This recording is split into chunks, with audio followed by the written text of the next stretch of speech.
Hello everybody and happy new year. Please let me know in the chat that you can hear me okay. Vicky, if you can, when you hear this, Vicky, if you can just send me a quick message to say that you can hear me, just to make sure that everything's okay with the sound and everything. It's always a little bit scary when you first start one of these live draws, just to make sure that everything's going okay. Let me see that. You can hear me. Fantastic. Oh, that's brilliant. Well, happy new year everybody. We have got a fabulous afternoon. We're going to be drawing the hare. You can see it in the bottom hand of the corner, and if you joined me a couple of weeks ago for the hare's eye, this isn't going to be exactly the same. That was more of a study. We were really looking into the detail and everything. This is going to be a bit quicker. Now, don't be scared about going fast. The reason that we go a little bit speedier sometimes is because we're going to get it done quite quickly, but also because it stops you from thinking.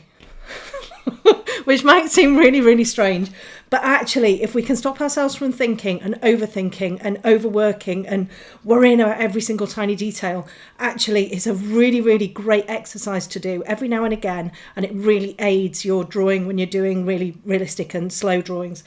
So this isn't my usual style of drawing. We are going to be going quite quickly. So we're going to get started. Now, if you haven't got the same colours as me, please don't worry. Use whatever you've got. If you've, just a brown or a beigey colour or a creamy colour, it really doesn't matter. What matters is that you are being creative, you're having fun, and you're drawing with, loads of people around the world, which is just amazing. Right, so we're going to start, and we are going to start with the eye. We're going to start with one of my favourite colours to start any drawing, and that is the Faber-Castell Dark Sepia. That is number 175. It's a really great pencil. It's not black, but it's very dark, and we're going to start by outlining the hare's eye. So we're going to pick a part where it's we know that it's correct on the eye, and we're just going to make a start. This part's hardest bit of any drawing. It's actually, even if you've got a line drawing down, it's just getting that first mark in. So I know that this bit here is correct, so I'm just going to start in this corner here, and I'm just going to bring a line in down here, nice and gently, so you don't want to be pressing too hard. I'm using the light fast paper for my hair, but I want to use nice light pressure. And we're just going to come in on the bottom. You can see my pencil strokes are a little bit sketchy. This is graphite that I've got down. So I will be removing that for some of the lighter colours, but for the darker colours it doesn't really matter. It can just sit with it and it'll be fine. And then I'm just going to come up around here. We've got a bit of dark in there as well. And then we're just going to come through here. So we've started now. We've got a shape of the hare's eye, which is great, and now we can just crack on because everything's sorted. So I'm just going to pop into here. I'm going to bring this little dark area in down here. Now the other thing as well is not to worry that you've got to get everything absolutely spot on and perfect. We're not aiming for that. We're aiming for your representation, your look and feel of the piece, and I'm using dark sepia, the Polychromos dark sepia. It's the one that I always use when I start a piece. I've got questions coming through from Vicky, that's all. So if I stop and I sort of say something, it's because I've just got a question through from the amazing Vicky. Yes, so we've now got that little bit around the eye. I'm now going to come around the outside of that. I like to do the outside bits of the eyes first because we get the shape in there, we get the structure, we get the size and everything correct. And instead of kind of spending all the time on the eyeball and then going, oh shoot, it's the wrong size or whatever. So I'm going to come in along the top bit here, and I'm actually going to bring in a little bit of shading. The same pencil, it's the dark sepia, Polychromos dark sepia.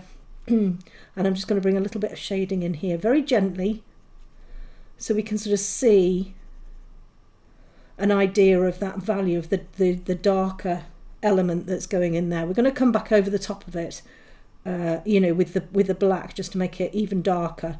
But this is just going to give us an idea. You can see with my pencil strokes, I'm using them backwards and forwards, and we've got a little bit of a curve on the outside of this eyelid here.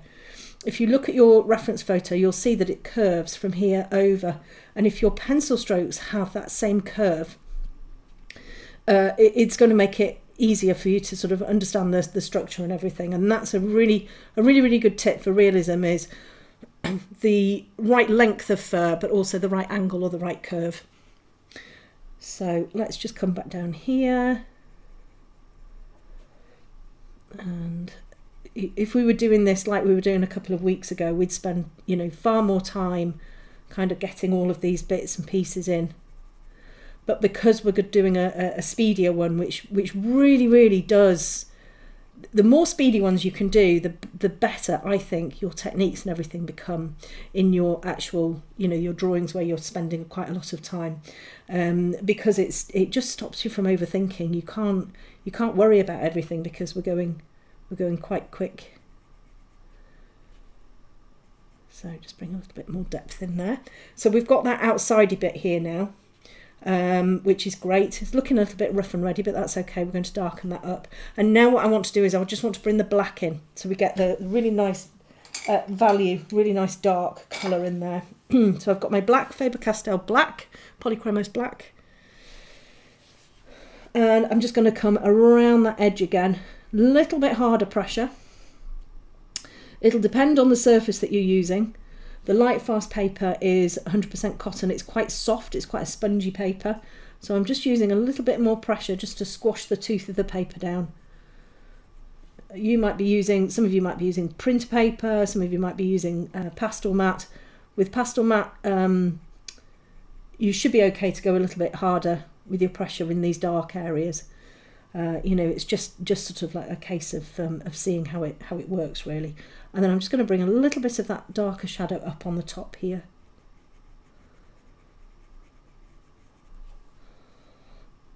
We can have a bit of a mess around with that in a second. And then I'm going to come over the top of the dark sepia that we've put around the eye there, and I'm just going to bring a little bit more dense colour into there. And what I want to have this uneven edge, so that when we bring the lighter colour in around it, it looks like it's joining it. It doesn't look like it's a straight line and a straight line joining. So we've got a little bit of that jagged edge along there. And the other thing as well is slightly darker at the bottom.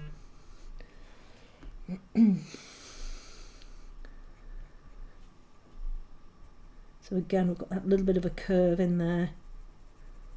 Just speeding through. If anybody's joining me in the academy and this is their first session with me, but please don't think that this is how, you know, we draw all of the time. I do go a lot slower, you know, in the tutorials. This is just one of those extra special sessions where we go like the clappers. Okay, so I'm just coming down there again.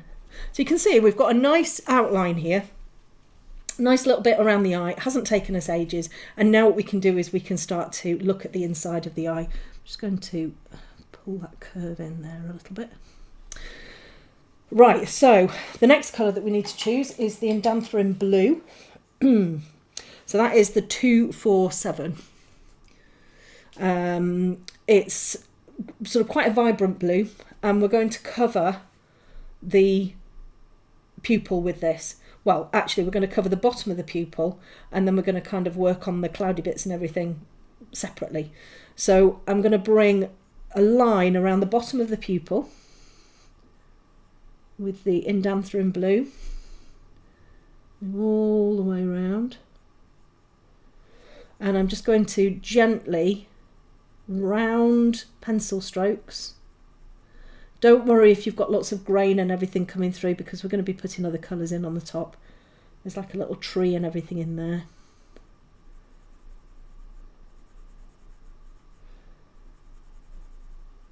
I know it's quite small on the screen, but I want to keep the whole of the hair in the screen all at the same time rather than zooming in and everything.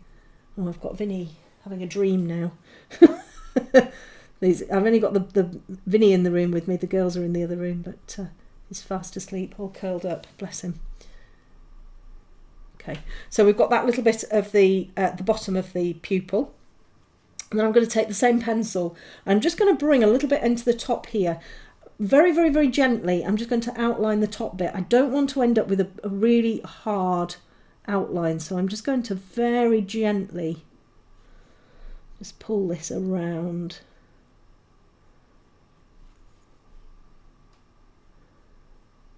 Okay. And then I'm just going to bring a little bit of that blue in on the top. And the reason I'm doing this is just that it's going to look relatively nice quite quickly. Just bring a little bit of the sky in there. We can lighten that up a little bit. So we've got that nice pupil in there, which is looking, quite nice already. Okay, so now what I'm going to do is we're going to work on the inside of the eye. So I'm going to start off with my burnt ochre. Now, I know I'm speeding along and, sometimes it can be a bit hard to sort of catch up and everything, but if you try not to get bogged down with everything, just go for it. Honestly, it's really, really, it's fun and it's really good. Okay, so this is the burnt ochre, the 187. I'm just going to put myself onto that and hopefully I'll still be able to see Vicky's messages coming through. So yeah, so this is the burnt ochre, Polychromos burnt ochre. It's an orangey colour, but it's got that browny colour to it. It's I'll show you an orange next to it. So that's an orange next to it. That's the dark cadmium orange next to it, and you can see it's much more sort of natural. It's a more natural colour, so really, really good for animals. And what I'm going to do is, avoiding these little catch lights around here, I'm going to bring the orange in and I'm going to bring it in from the edge and pull it round up towards the pupil, or I might go from the pupil down, whichever kind of suits the way that I'm using my hand. Sometimes we have to go the opposite way if it doesn't work for our hand. Okay, so and now what I'm going to do is I'm just going to gently just dab out a little bit of that graphite in there. It's not going to delete it completely, but and then I'm going to start up at the top here. So again, very gentle pressure. My hare's eye has gone a little bit it's gone a little bit oval shaped. I'm just going to bring a little bit more black in there, just round it up a little bit. So just going to bring very gentle pressure.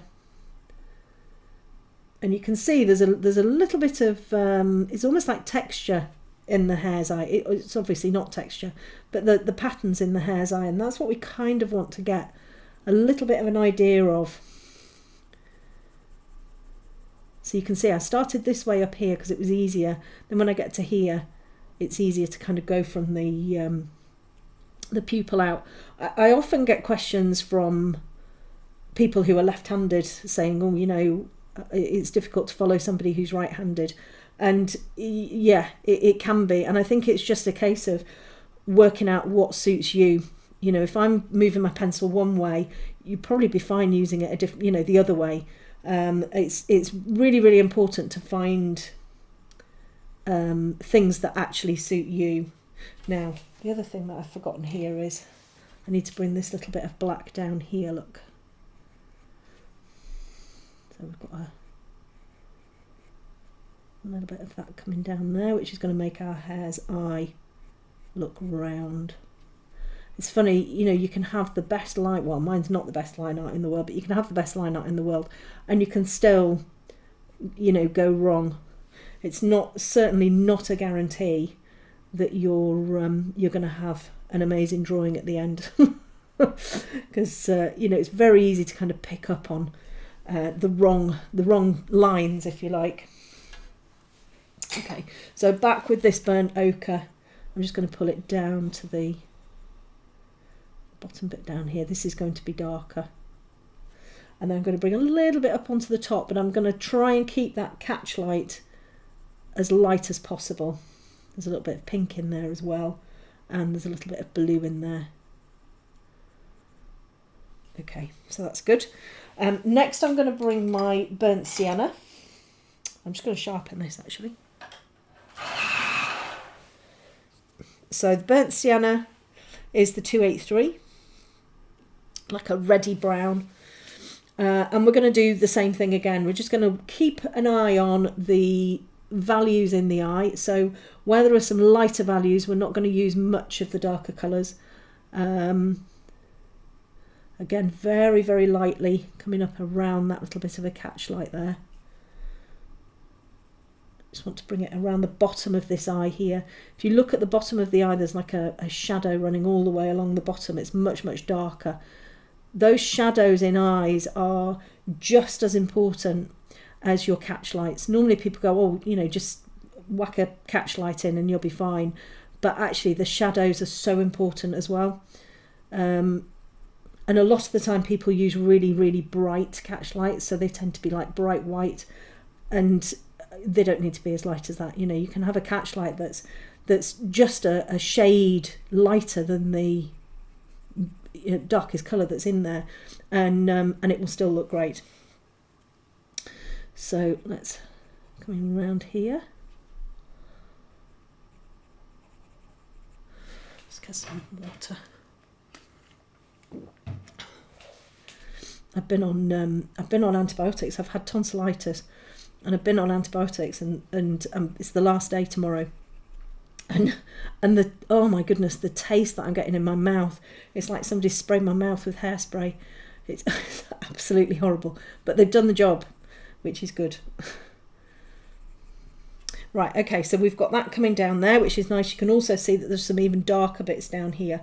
So what I'm going to do now is I'm going to use my Caput Mortuum Violet, and I'm also going to use a little bit of cinnamon. So cinnamon is this one, which is the 189, and the Caput Mortuum Violet, which I'm just going to sharpen quickly, is the 263. And what I'm going to do is I'm just going to bring a tiny little bit of the pink in along the edge of the eye here. So I'm just going to bring a little bit of that pink in, the cinnamon.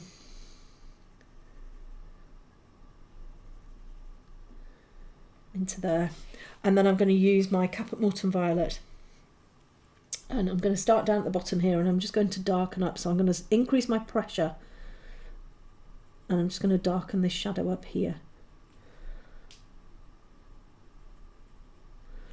So increasing my pressure is really important as you move through the layers. If you stay with really light pressure all the way through your layers, you're going to get a really light drawing at the end of it, which is fine. And you also might end up with sort of like quite a lot of tooth and everything in there as well. So it's really important to have a good sense of pressure. So you can go light, you can go heavy, you can go medium. So I'm just going a little bit lighter here. I'll probably bring a little bit of brown ochre into there as well. Coming in there. Okay, and now I'm going to use my black, and I'm just going to fill in the pupil area with the black. And I'm going to use harder pressure so that when my pencil goes onto the paper, it's black. It's not sort of like a grey. And I'm using little tiny pencil strokes so that all of the tooth and all of the blue is covered up. The reason I'm using the blue underneath it is it's because it gives it a slightly richer feel, because black can be quite flat on its own.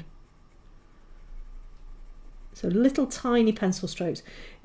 When you use black in your own pieces and you're like, it's not quite black enough, sharpen your pencil and use very small pencil strokes, and you'll get far more pigment. And it will look really quite vibrantly black. Okay, so I'm going to now use I think I'm going to go back to the burnt ochre, And we're just going to bring a little bit more in around the eye here, still leaving that catch light out. So I'm just going to bring a little bit more in there.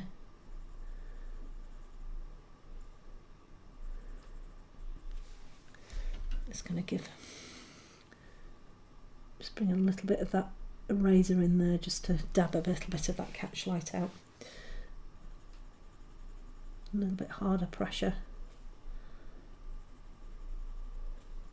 Like I say, we're not going to spend hours and hours. I mean, we did 2 and a bit hours on the Hare eye a couple of weeks ago. That's not what we're going to be doing here. All right, and then up at the top here. And then I want to bring some greys in. Okay, so I'm now going to use my cold grey 1 and my warm grey 2. Okay, so the cold grey 1 is a very bluey grey, and you can see the difference there. You've got the cold grey there, which is bluey, and you've got the warm grey there, which is more sort of yellowy based. And I'm just going to take my cold grey first of all, and we're just going to bring a little bit of the clouds in here. Yeah, Vicky's asked if I can zoom in. The problem is I've got it all set up so that we can do the whole thing, and it's really difficult to kind of zoom in and out, unfortunately, because it means that I have to sort of change the setup and everything on my screen. So this particular one, I'm really sorry. It's because I've got it all set up. I'm using the streaming software and everything, and it just makes it a little bit harder. Don't get too hung up about it. Just, you know. Okay, so just bringing that little bit of grey in there. And then I'm going to switch to my warm grey, and we're just going to bring a little bit more into here. Like I say, we're not doing a really big study of this hare's eye. We just want it there so that we can then get on with the fur. So I'm going to come back to my Indanthrine blue, and we're just going to increase the colour at the top here.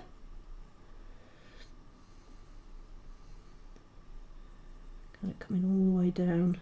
Still got those little lighter areas, so I'm just going to use a little bit lighter pressure in those areas, but we want it to be blue.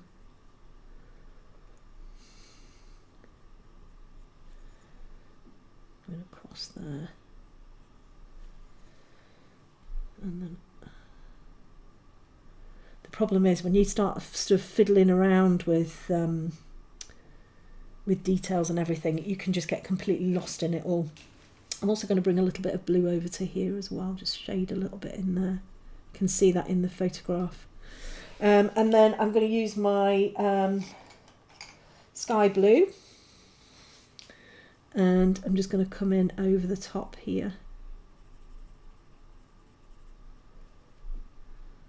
So we've got an idea of those clouds. Again, we don't have to put, you know, loads and loads and loads of details in there. So coming back to the burnt ochre, I'm going to come back in and just going to strengthen those up a little bit.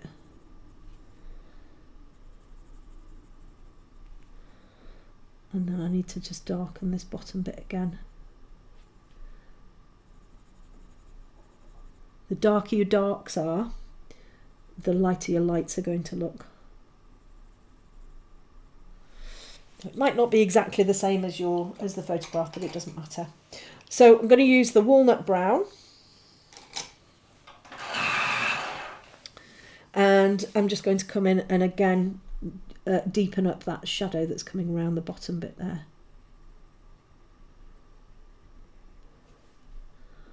And then we're just going to sort of shoot some little lines up. You can see the little lines on the photograph.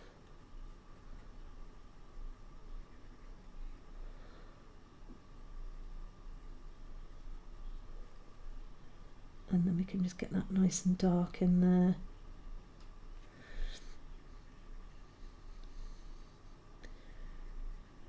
I'm going backwards and forwards with my pencil, so that I can kind of keep a little bit of the the texture in there. And then we just need to go slightly darker, so I'm just going to increase my pressure a little bit down at the bottom. It's going a little bit darker. And then I'm going to bring a little bit darker in on the top here as well.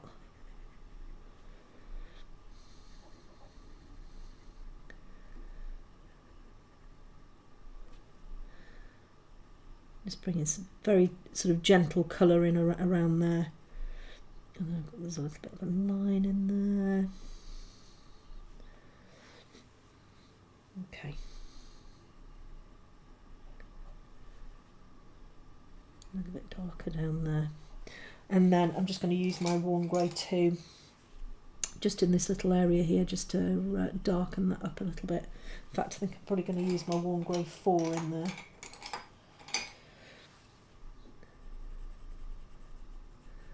Just darken that up. And then finally I'm going to use my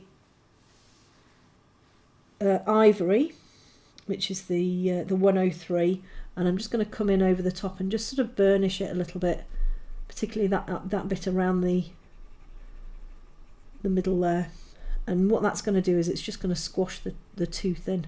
So burnishing is pressing harder, basically. So I'm just using a little bit more pressure in there. There's a lot more detail in these areas here, but we're not going to work on those today. That's you know, if you want to come back and faff around with details and everything, you can do, but that's not what I'm going to be doing today. And then I'm going to just bring that black again and just get this nice and dark around here. Then we'll get a few little eyelash reflections in, and then we'll start working on the fur. So the little eyelashes, it's going to go a little bit darker on the top here with that black. So the little eyelashes we can just bring in.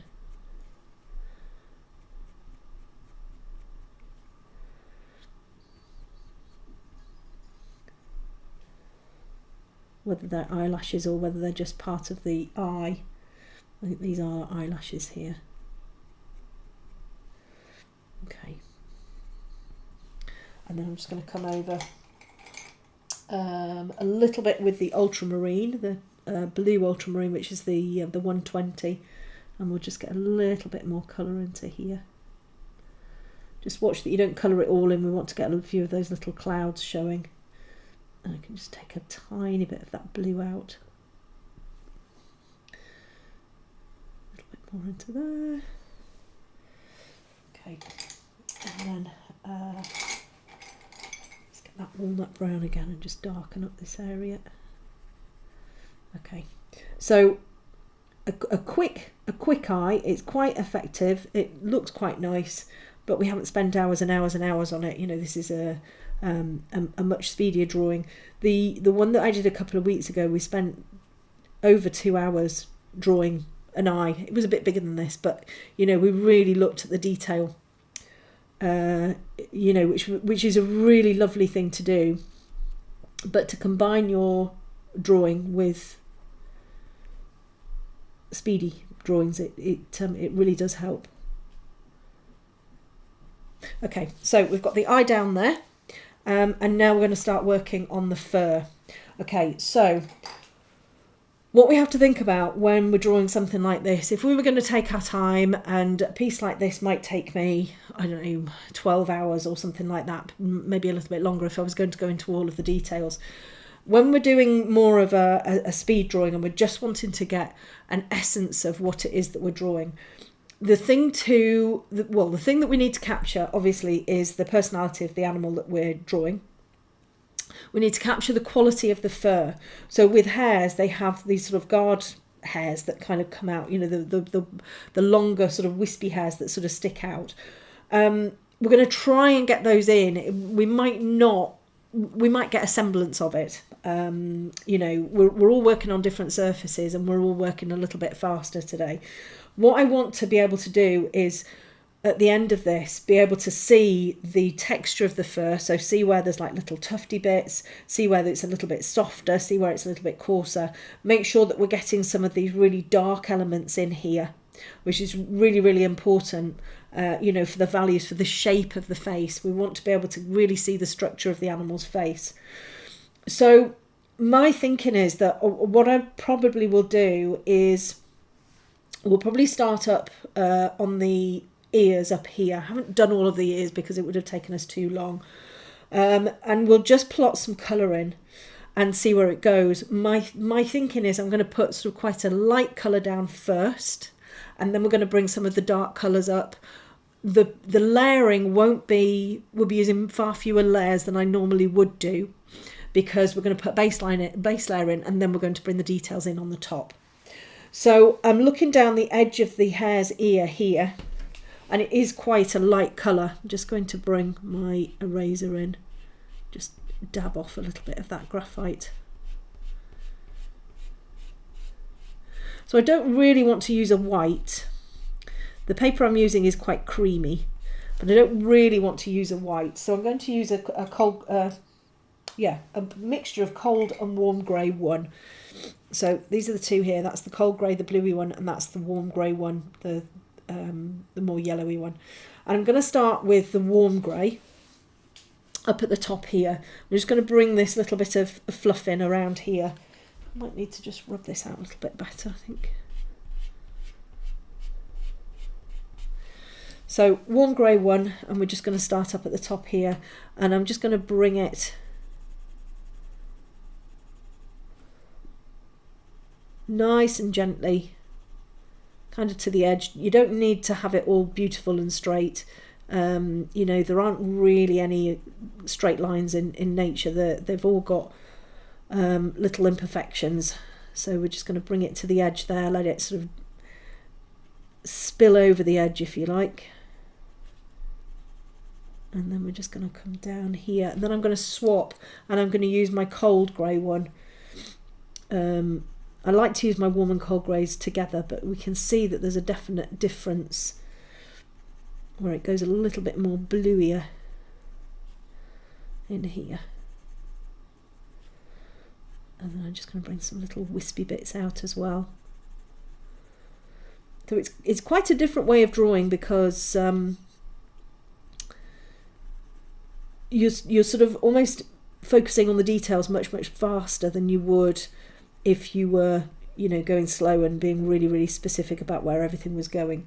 And you build your layers up, and you create this really nice base of colour and value, and then you build your details in on the top. And that's okay and perfect, you know, for when we're doing those full length proper realism drawings. But with this, what we're going to be doing is we're going to be looking at it at the basis of the colours, and we're just going to be sort of plotting those in and then bring the details quite quickly on the top. So the middle bit here is a pinky colour, so I'm going to plot a little bit of that in using the cinnamon, and we're just going to, you can sort of see where these hairs sort of lie here, and I'm going to be very, very sketchy, and I'm just going to along the edge of the ear there, I don't want a straight line. I want to have this little stray hairs and everything kind of poking through, which is why I'm just sort of going a little bit zigzaggy down there. Okay, and then we get down to this bit here. There's a sort of like a darker bit there.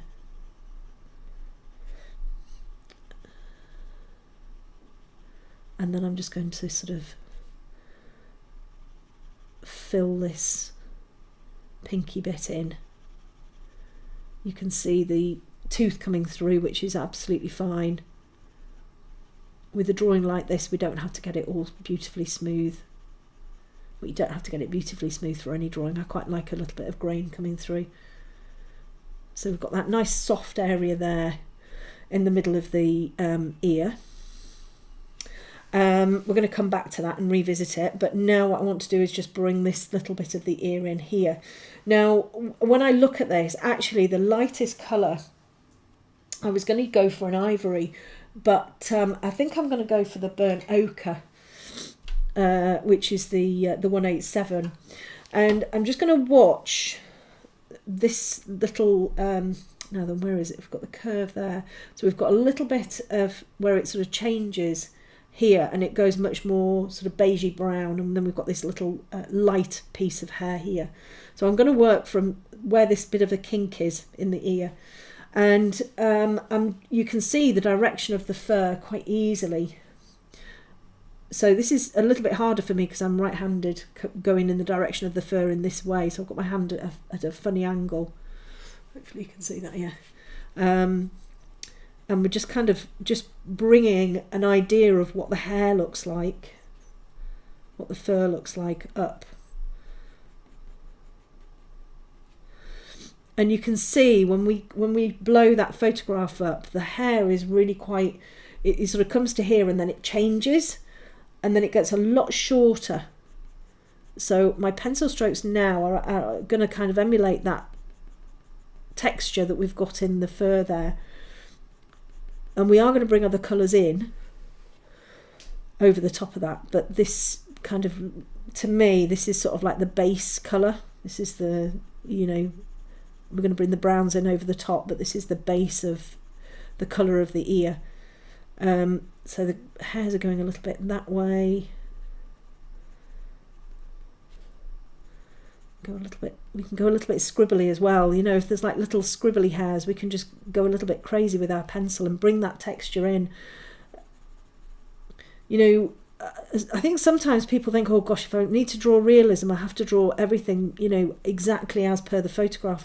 But if you can find ways of creating texture that looks like the fur, then that's perfect. So people look at my pieces and go, oh gosh, you know, everything's perfect and blah blah blah. It's not, and I've missed out so much stuff that was in the photograph, but I've just kind of decided how I was going to create the texture, and then I've just created it. Okay, so now what we're going to do is going to bring the walnut brown in. So the walnut brown is the 177, and we're going to start bringing some of those darker elements of the hair in. Actually, just before I do that, I just want to bring a little bit of the burnt ochre in over the edge there of the ear.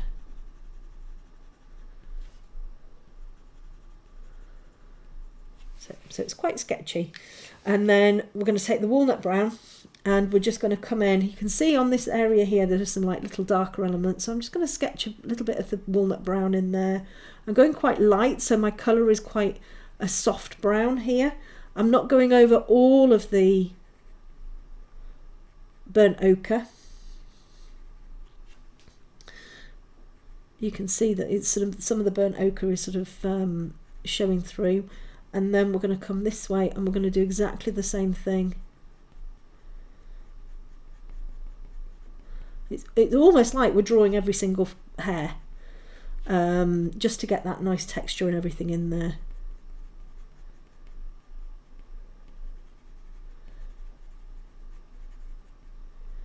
And then when we come up here, we can do a few little sort of scribbly bits in there as well.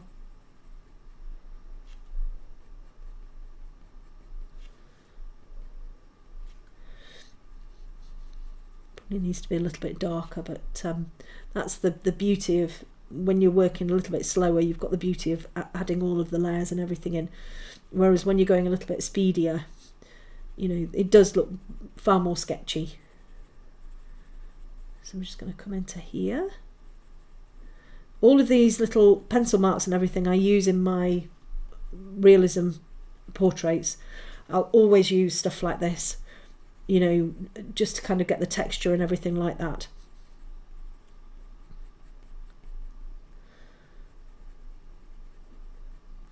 But the important thing is to really get the direction of the fur going so that we get the quality there. I can then come back in again with my burnt ochre, and I can just go a little bit harder and we can get some of that orangey fur in there.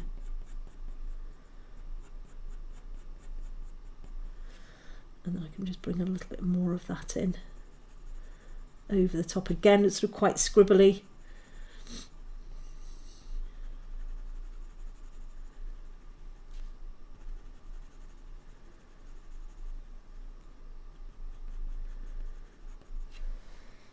Okay, and then I'm going to come back in again with the walnut brown, and we're just going to darken this area here. A little bit darker pressure or harder pressure.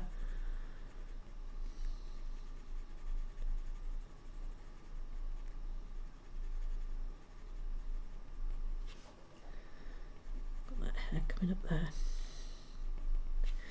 Good, okay. And then I'm going to use the warm grey 1.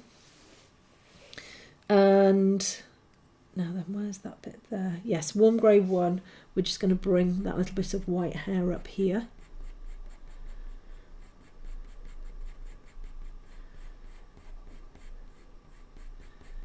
It's coming down there a little bit.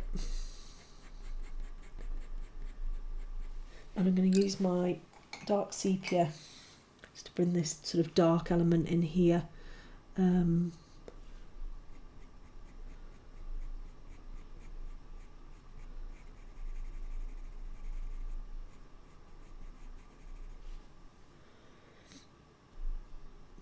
Bit of an ear comes down there, so just make that a little bit darker, nice and gently still, and then I can just bring very gently some of that dark sepia up through onto the grey that we've just put down, just to sort of create those fur lines.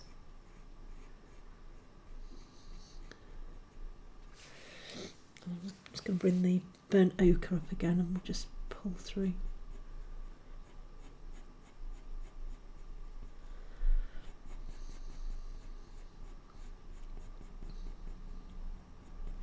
Okay, and then I'm going to use my walnut brown very gently, and we're just going to bring a little bit of this sort of beigey coloured fur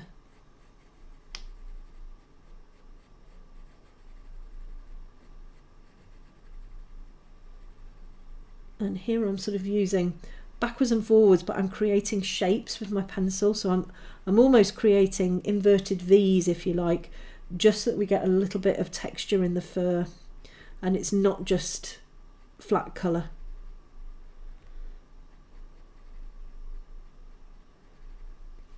Okay, right, so we're just going to bring this side of the ear in here, and then we're going to come back and we're just going to tidy that up. I want to bring some brown ochres in there and everything. So this side here, again, I'm just going to use my warm grey 1. We're going to come in here, it's coming down and through.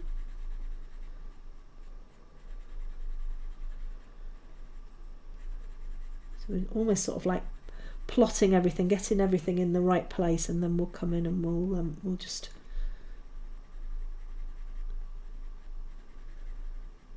refine it a little bit. Okay, and then this bit of the ear here, I'm actually going to use my brown ochre on this. Let's sharpen that up. So the brown ochre is 182. And again, we're just going to kind of come up along this is where the ear is here. And we're just going to come again, just this way. And then the hair kind of comes across like that.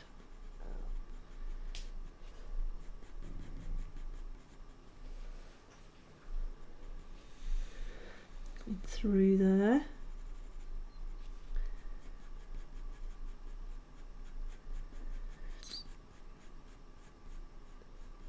Okay, and then we've got sort of like a load of hair and everything going on down in that bit down there. A little bit more of a lighter bit there. So it is very much about plotting the colour in. So I'm just going to pull that brown ochre over the top of those other hairs there.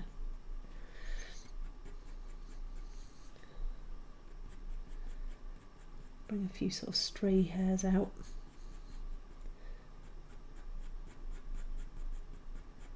A little bit harder with my pressure and get a sort of like almost like a second colour going on in there because it's slightly darker.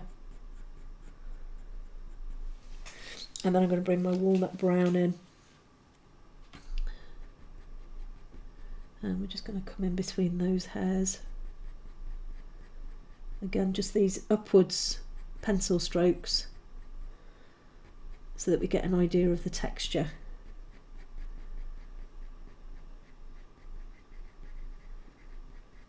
Coming through onto that little bit of an ear there.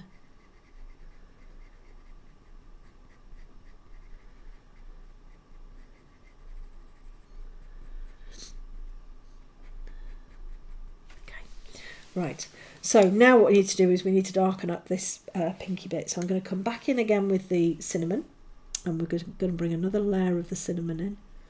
Now that we've kind of got an idea of the edges of that as well.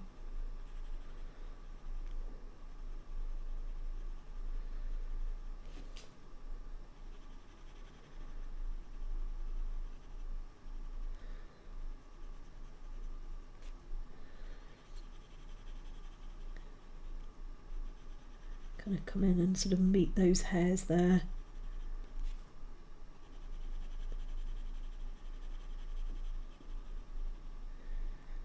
Okay, then we're going to use the Caput Mortuum Violet, and we're going to darken down here.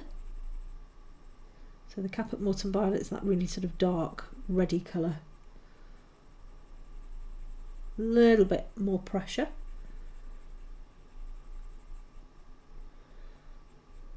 You can bring a little bit of those veins in if you want, or you can just leave those out. Again, I just want to sort of almost do a reverse action through into the hair here. Rather than bringing the light hair through in over the dark, we bring the dark bit through into the hair, if you like. So we get an idea of that, the fluffiness coming through. Okay, I'm just going to darken this up here a bit as well. So round pencil strokes are going to give you a smoother feel, a smoother lay down of your pencil pigment. Okay, and then I'm going to come over to this side here, and we're going to come in quite dark, so stronger pressure.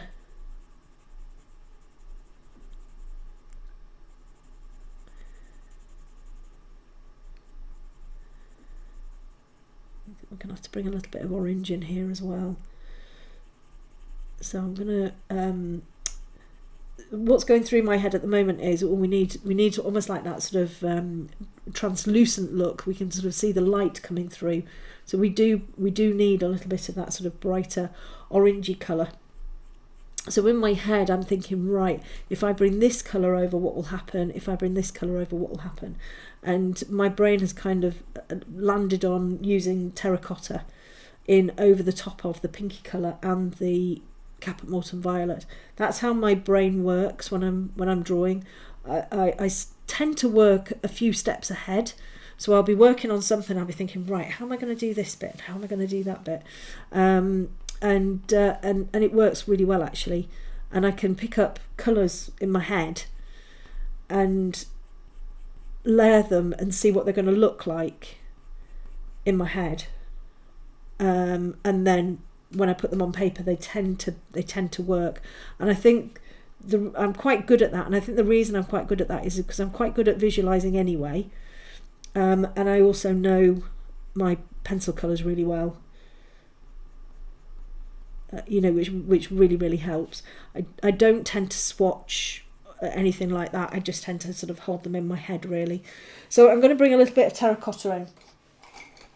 So the terracotta is a slightly more orangey than the burnt ochre. I put the burnt ochre next to it. You can see it's sort of slightly more brighter, if you like. So I'm going to use that terracotta in over the top. It works really nicely with pinks, and it works really nicely with the Caput Mortuum Violet. It just gives it a little bit more of sort of like a burnt orange feel. So we're just bringing that in there, and then we're just going to bring a slightly lighter layer in, and then we're going to go a little bit darker again.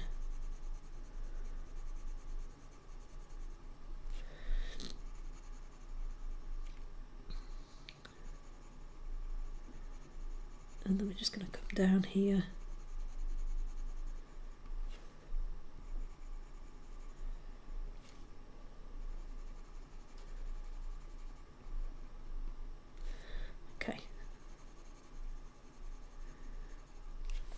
Okay, so that's worked quite nicely. And then what I want to do is I want to bring some black into this ear, so I'm going to start to darken it up. So I'm going to use my black, and again we're just going to kind of come in and just bring, not everywhere, we're just almost going to bring hairs in over the top of what we've done.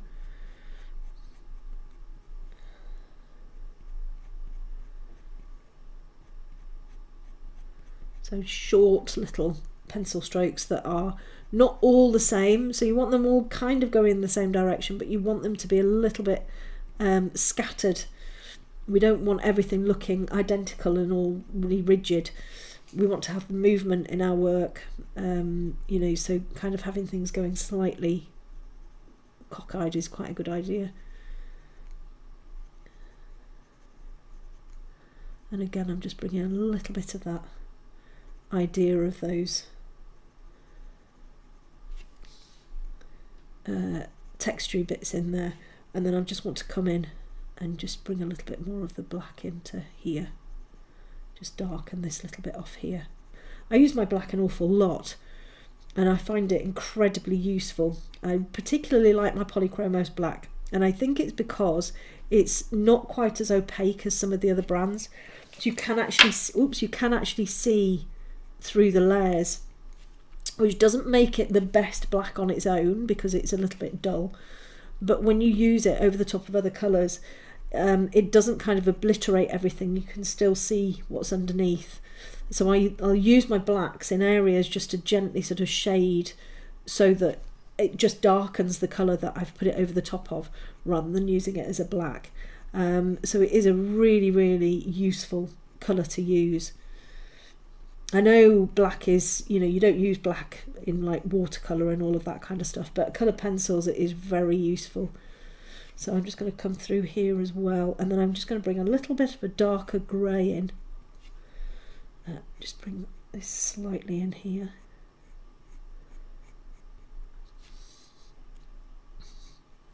I'm going to bring a little bit of a darker grey onto the side of the ear there, so I'm going to use my warm grey 4.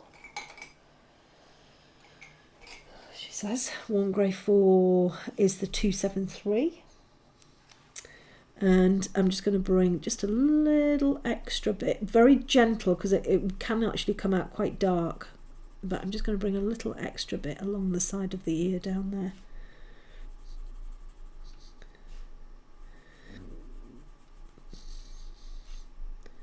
And then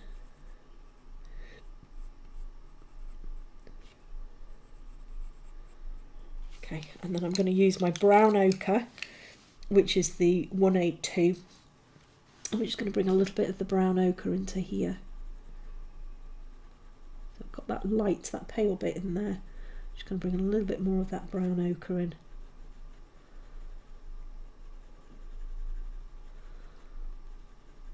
And again, we need to really concentrate on these, what these little fur textures look like. I'm going to bring a little bit of the fur up into here.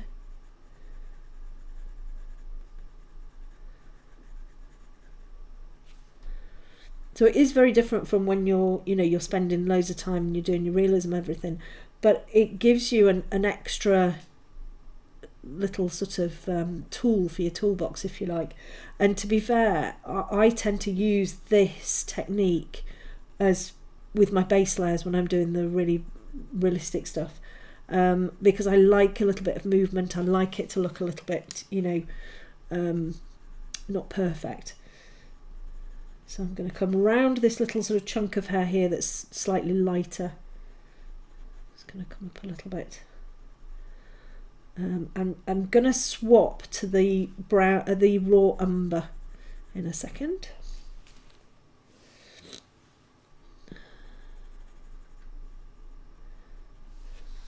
Okay, so I'm going to swap to using my raw umber.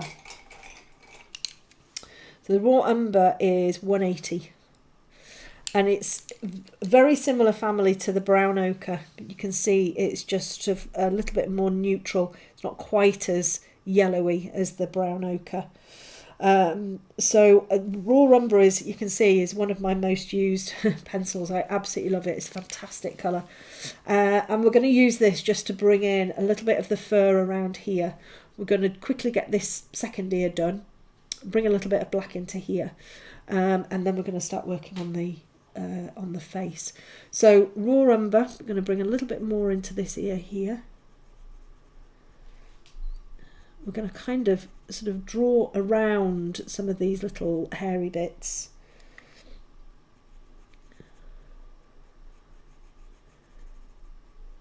I'm going to come back and put a little bit of grey in there as well. So I'm using short pencil strokes, but I'm following the hair direction and the sort of I'm trying to get this feeling of the hair kind of going in all directions basically. And it's tufty.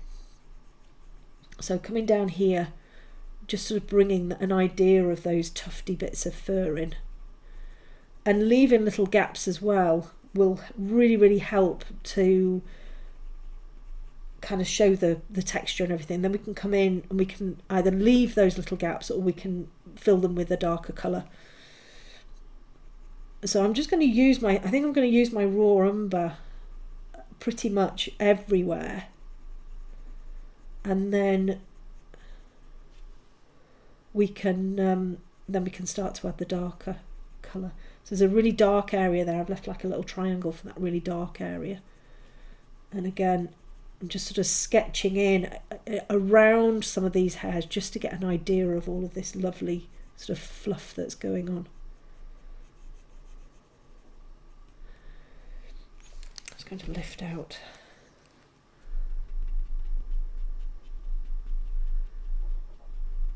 these little bits of graphite in there.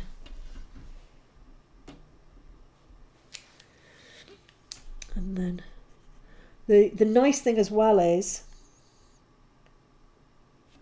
you know, when you're doing something like this with just one pencil, you can change your pressure and you get different values as well. So Vicky's just said, if this was a commission, would you do it differently? Yes, very differently. So if this was a commission, I would be really working on one area. This year, I don't know how long it's taken me, but would have taken me an awful lot longer. I'm doing a commission at the moment. The nose itself is quite big. Nose itself took me, I think, 2 hours to do the nose. When I'm drawing fur and everything like that, usually a piece like this might be a little bit bigger, but a piece like this, for me to complete it and it to look really realistic, is going to take me anywhere from between 12 and 25 hours. So, you know, I do work like this in the base layers, but then I build the layers up and build the layers up and build the layers up, and I work in very small sections usually, whereas with this we're sort of working a little bit more overall, but it's it's quite nice not to do the same thing over and over again. And if you join one of my workshops, which is a 6-hour workshop, then we go an awful lot slower and we put an awful lot more detail in. But with this being 2 hours, if I was to, we'd just end up doing the eye, and we've already done that. And actually, learning this technique, learning not to be perfect, is the reason why I do these speedier draws, because perfection is just going to ruin everything. It's just going to ruin everything for you. If you're trying to be perfect, you then become kind of disillusioned and disappointed with what you're doing. Actually, if you love the process and you just, you off you go, and it doesn't matter if something's a little bit off, you're just going to love the process even more. So warm grey 1, we're just going to come into here, and I'm just going to bring that through. The other thing as well is that I don't usually use this paper for my commission work, and for my work I always use pastel matte. I do use hot press paper. I'm not the biggest fan of using hot press paper. The reason I use hot press paper or smoother paper in something like this is because the majority of people, that's what they're going to be able to get hold of.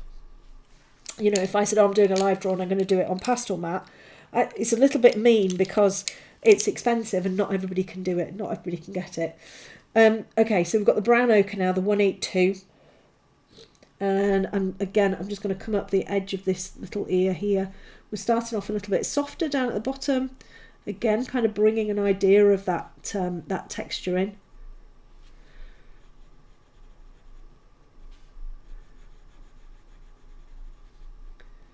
So you can expect, if you're to do a tutorial of mine, you can expect the experience to be similar to this when we're drawing initial layers, but we go much more in depth.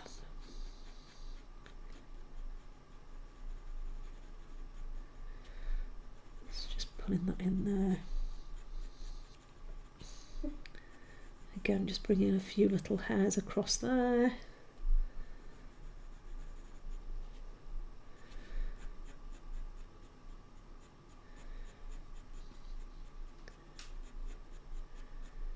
Those stray hairs in there, and then we're going upwards for this for the hair texture on here. So always trying to draw with the growth of fur. Sometimes it is a little bit harder because you can't quite get your hand in the right direction, and then it's okay to kind of go against the grain of the fur. But the reason that I go with the growth of the fur is that usually with fur, the hair is thicker at the base than it is at the end. So your pencil strokes can kind of show that. So it's quite a useful habit to get into. Right, so we're going to go walnut brown. We're just going to start to bring in a few of those little... Again, just got to be really careful not to end up with lots of lines going the same way. So again, probably the better idea, rather than drawing lines, is to sort of try and sketch the hair shapes in again over the top of what you've already done, and then you've got that sort of two-tone effect.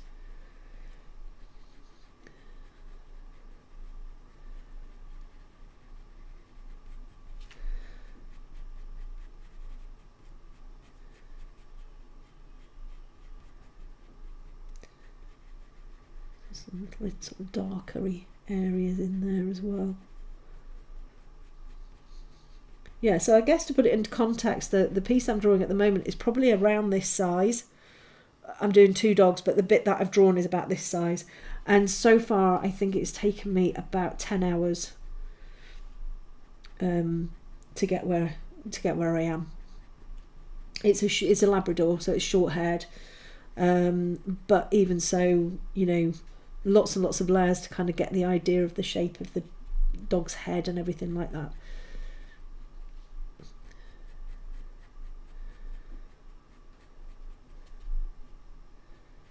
It's going down here.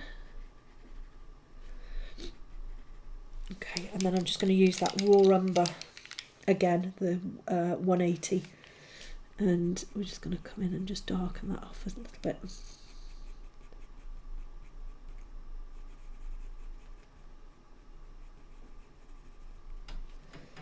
Oh. I'm not quite sure what that's my mum calling. My poor mum is in hospital. It's been quite a difficult Christmas actually. She had a stroke just before Christmas. She's doing really well, but yeah, I need to go and I'm going to see her later.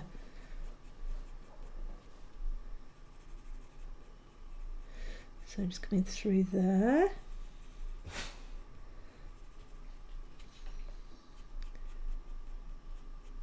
And then I'm just going to bring a little bit of the warm grey one along this side as well.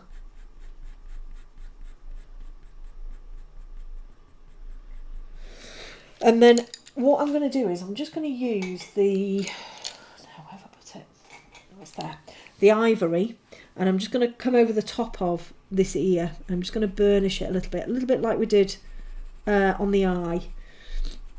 And I'm just going to burnish that a little bit just to get rid of some of the grain.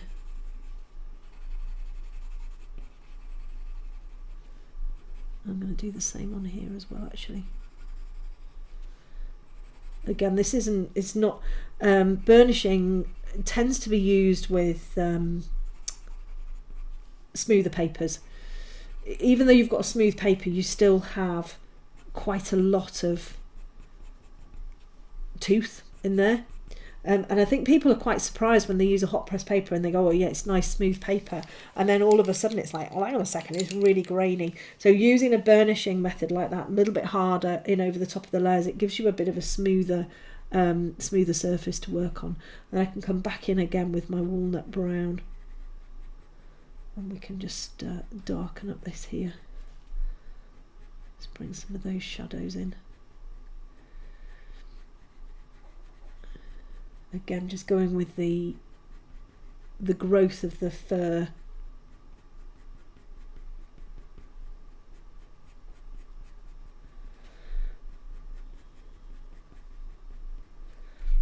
Up here.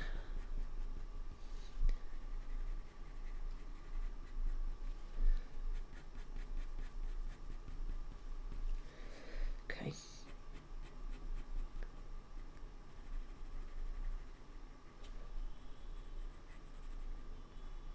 Okay, so let's just darken up this one as well, and then we can start to work a little bit more on the face.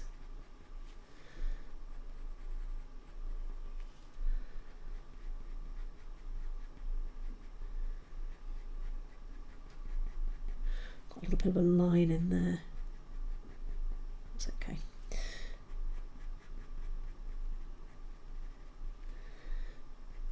And I'm just going to come down here, just darken up some of these little bits in here where we put the raw umber.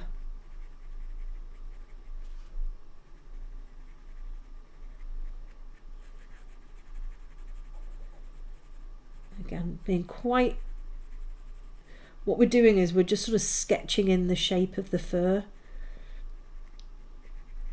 And we're getting some really quite nice details actually in there. Detail as in sort of texture detail. I think it's working quite nicely.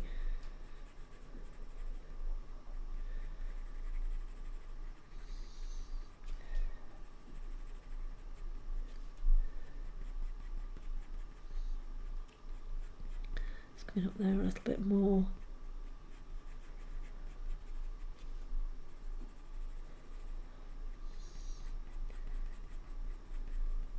And what we can do is we can kind of leave some little spaces out for those more guardy hairs that are poking up, so that we've got the texture in there, but it's not like, you know, super refined.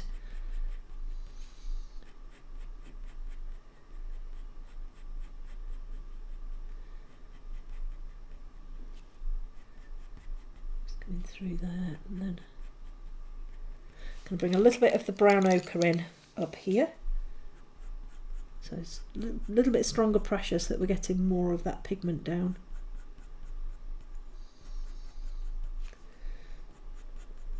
Okay, right, so now what we want to do is we want to come down down the face a little bit. We've got this little white tufty bit up here, these little sort of white hairs that are coming in there, so we need to avoid those.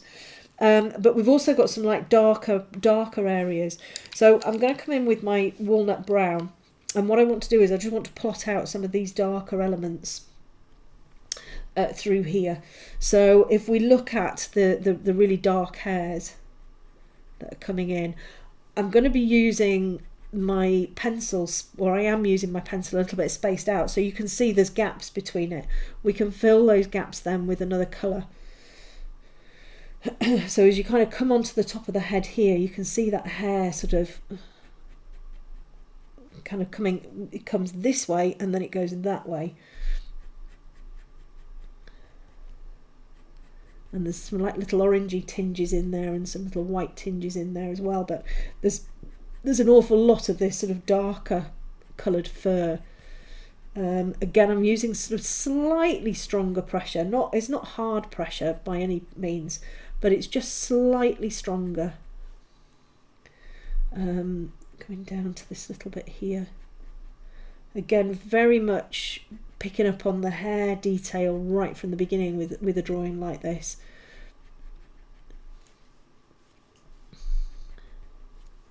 Okay, and then with this one we're going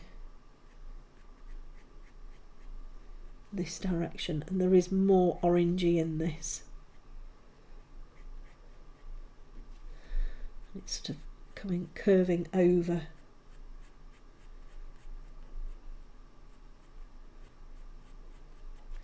And then I'm just going to go a little bit darker. It's like this dark halo.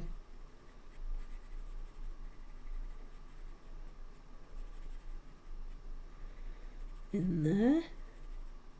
And it sort of fades out when it gets to this area here just above the eye. And you can see that the hair then sort of drifts off in that direction. And then we've got these lighter sort of spiky hairs. We can sort of almost sketch those in. It doesn't matter if we don't get them absolutely perfectly.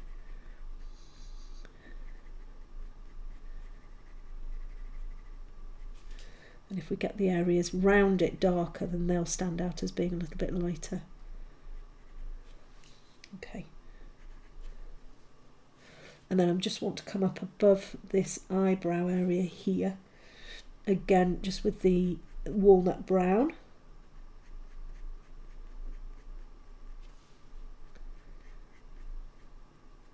Again, there's a curve. It's coming over the top of the hare's skull. So there's a curve to your pencil lines. So if you get your pencil lines straight and they go in the wrong direction or the wrong angle, it's going to change what's underneath it.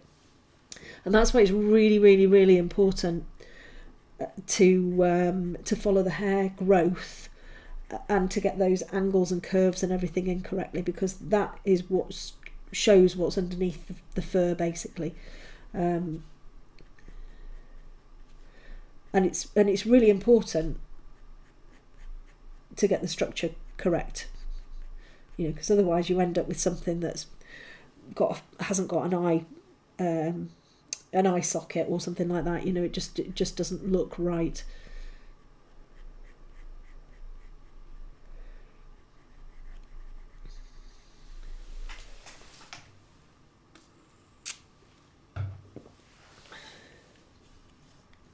Okay, so we've got that sort of darkish area there. I'm just going to bring a little bit more in.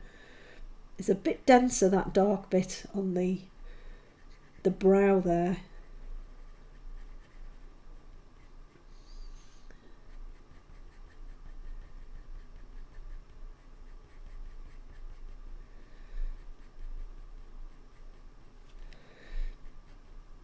Okay, and then let's just come a little bit onto the.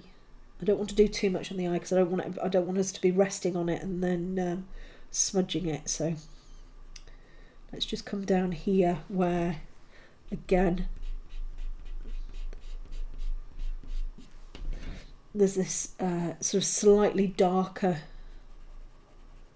area coming down here, so we can take it from here.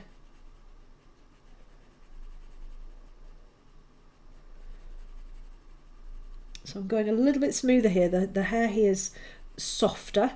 It's not as wiry. It looks quite soft. So my pencil strokes have changed a little bit. It kind of comes to there, doesn't it?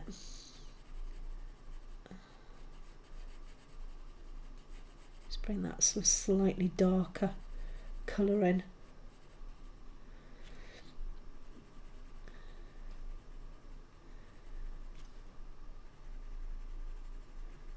To there, and then I'm going to use a little bit of the burnt ochre, which is the 187. I'm just going to bring some of that orangey hair through into here, so it sort of starts about there.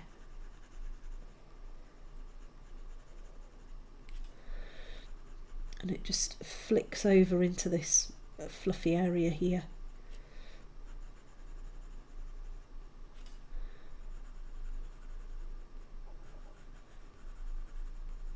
Just coming down there again. It's just really, really watch the direction of the fur. As it comes down here, it then starts to come round this way.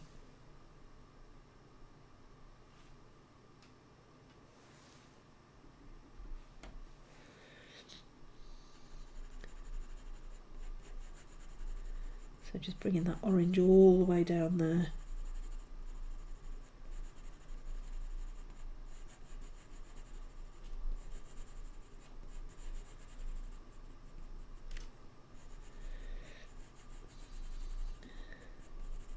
So we're almost sort of blocking the colours in a little bit down here so that we've got an idea of where those colours sit, coming down onto the neck area.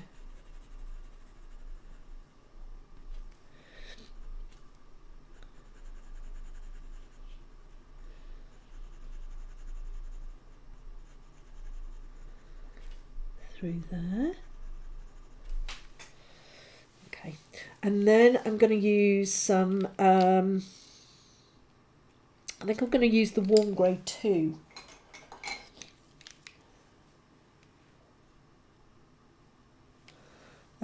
So this is the warm grey 2. And I'm going to bring this into here where it's sort of like a little bit, it's almost like a bit beigey in colour. So I'm just going to bring some of that in here.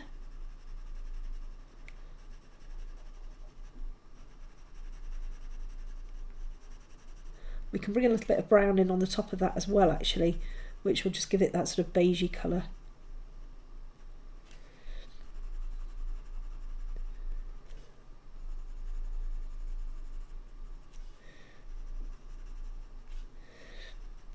Okay, and then I'm just going to use that burnt ochre again.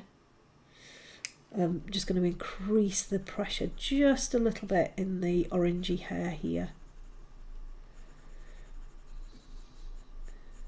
So again, you know, these speed drawings where we're only drawing for a couple of hours and we've got a larger subject, I draw in a completely different way to how I would normally do a tutorial. Although saying that, I do speed draws, you know, with my students as well, and it's brilliant. But if you're sitting there going, I'm struggling to keep up, I can't.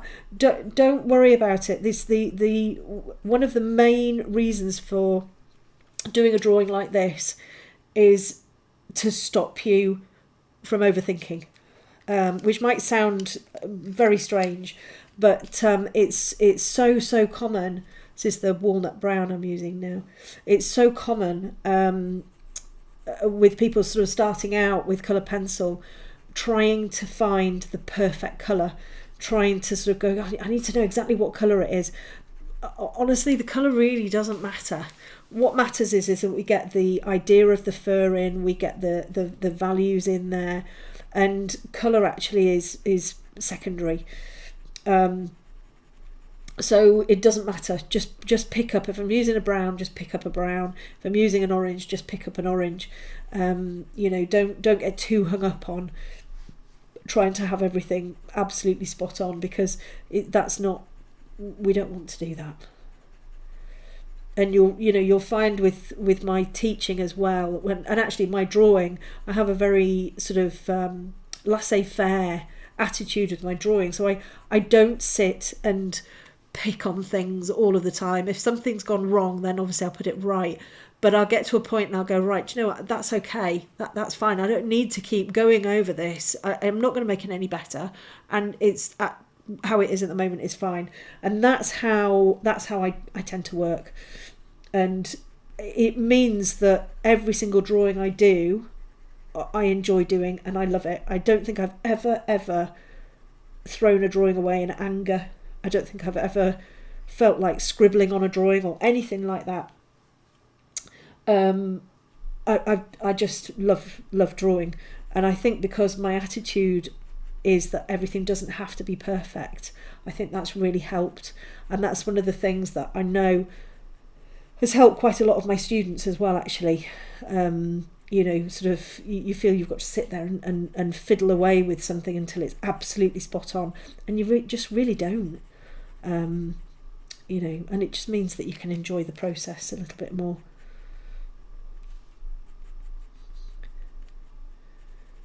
So just coming in through there. So we can see now where this sort of bit's going to come along here. And we can see how this is now sort of moving quite nicely down the edge there. So let's put in this lighter area here. Again, I'm just going to rub this out. My kneadable eraser's not working very well on here. If anybody wants to know how I transferred my drawing, I'll just show you that now. So this is my line drawing here. It looks green because it's got coloured pencil over the top of it. So I printed it out. This is a printout. And then I drew a kangaroo on the back. And then I just scribbled over it with graphite. And then I turned it over, put it on my paper, and I traced round. And then I got my outline here. So it's the easiest way to get an outline if you don't have any projectors or anything like that. It is just a really, really simple, as long as you've got a printer, it's a really simple way of doing it. Right, so let's go with the warm grey one. And again, we're just going to sort of come around here. Let me see if I can find my Tombow actually. And see if I can just get rid of that. I don't know my Tombow. I don't hardly use my Tombow anymore. No. Can't find it, it's gone somewhere. I only tend to use the Tombow with drafting film, and I've been doing a lot of work on pastel matte recently. So I'm coming along the edge here with the warm grey one. I'm bringing it into the orange as well, so I'm kind of slightly burnishing it and softening it.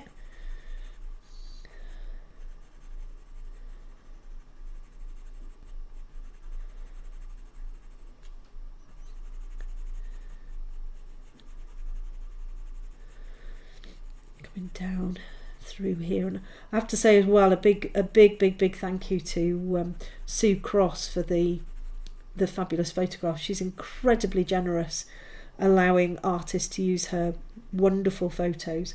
Very lucky to have, you know, people who sort of proffer up their photographs for me to use, which is great.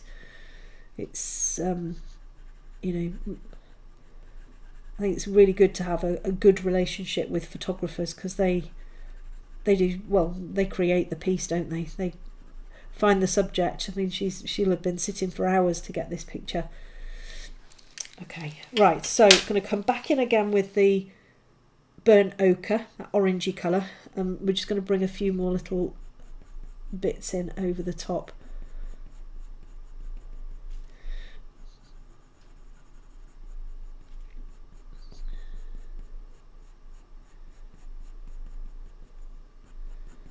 Through there.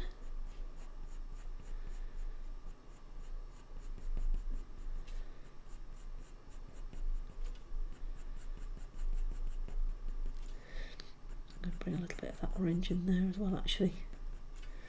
Okay, and then I'm going to just bring some of this orange through into here. We're going to come back and we're going to refine this, but I just want to sort of plot these colours in, and then we're going to come back. So around the edge of the hare's eye here, we've got this orangey.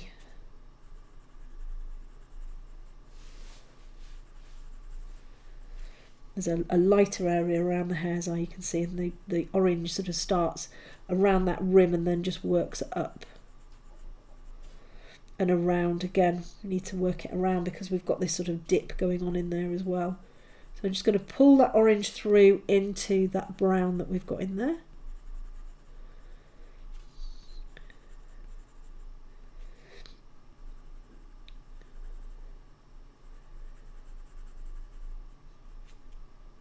I apologise if I sound a bit stuffed up as well.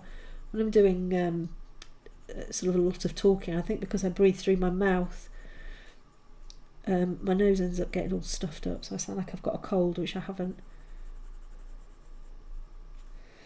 Okay, so I'm just going to just take a little bit of this out here as well.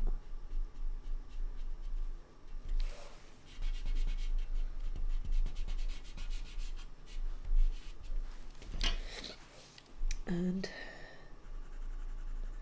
we're just going to come, can you see how it sort of then comes more orangey? We get to the point where the orange actually goes up to the edge of the eye there, and the hair becomes a little bit coarser.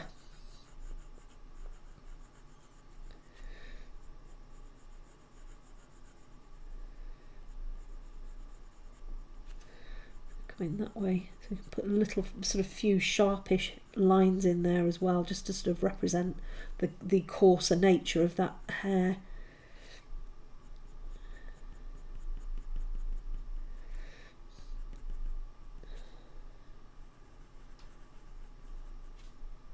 Okay, and then we come more down into that brown again, so walnut brown. I'm just going to sharpen my pencil a little bit actually. And just coming into here. And we're going sort of underneath that little bit of orange that we've just put in.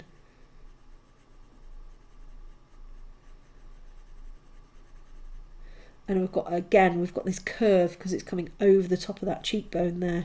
So just making sure that we've got that little curve in there.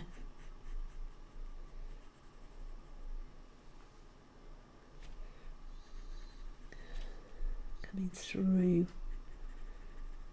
there. So you'll hear you'll hear my pencil sharpener when I'm sharpening it. It's I use a swordfish multi-point. Now, I never used to use electric pencil sharpeners. I'm not sure why.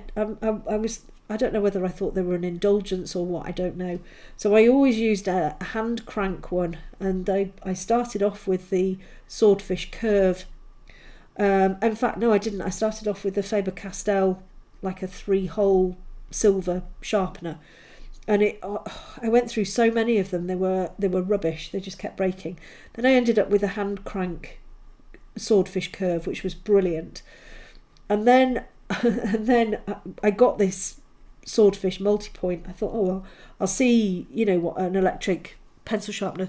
Oh my goodness, it's changed my life. Honestly, I don't have time for sharpening pencils, so I don't sharpen them nearly as much as I should. All I have to do is just shove it in the hole and it sharpens. It's brilliant. I love it. The only thing is you have to remember to empty it, because if you don't, it just gets really crammed full of the shavings. But I love that sharpener. I know it is quite expensive, but it is a really, really, really good sharpener, and it fits all of my pencils.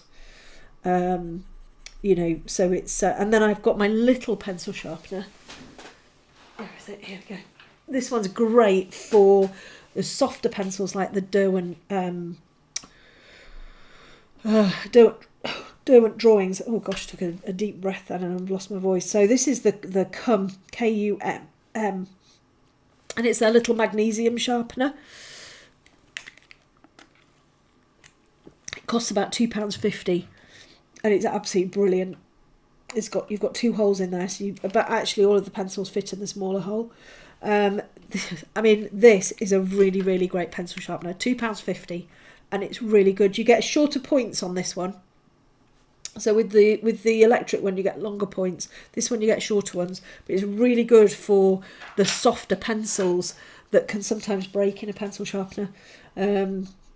So I have that sitting there just in case I need to, I have a problem pencil that doesn't like to be sharpened.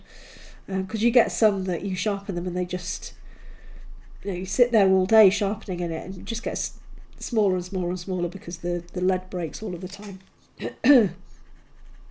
So I'm just going to bring a little bit more of this dark in underneath the eye here. And then you can see there's more orange in this bottom bit underneath the eye as well. You can see a little bit more of the orange in there. Oh, my silly voice. Okay, so I'm going to come back up to this bit here. And I just want to sort of darken in here. So I've still got the walnut brown. We're just going to go a little bit darker.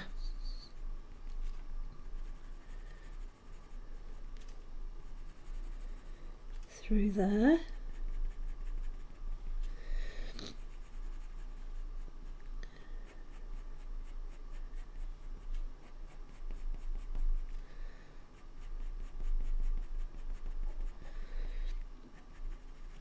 That's the thing with hot press paper. It can, you do have to press harder, I think, which is one of the reasons I don't use it an awful lot, because it will affect my joints, and that's why I like to use a surface where I can use really soft pressure.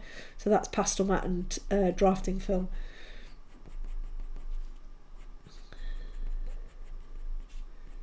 Okay, so just darken that coming down there. And then I'm going to bring a little bit of the raw umber in, and I'm just going to kind of go the opposite way on this orangey bit here, just to add some of those little shadows in. Now this is a sort of a greeny colour, the raw umber, so actually it's going to work really, really nicely with your oranges.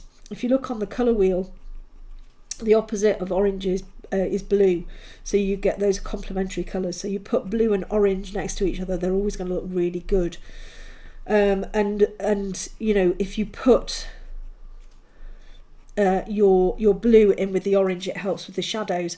Unfortunately, with coloured pencil, it also will make it turn green, because orange is a yellow based pencil, so blue and yellow make green. However, if you look on either side of the colour wheel, you get purples on one side and you get greens on the other. So if you use a greeny brown like the raw umber in over the top of your oranges, you know, things like this, works really, really well, and you get a really nice looking shadow in there. So you can go either way. You can go for sort of like a violet-y colour, or a sort of like a greeny colour, and it works really well.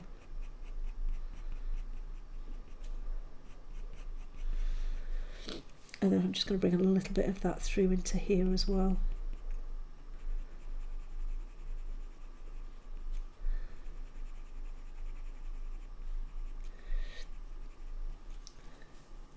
Just at the base, just to give it a little bit more of a shadow.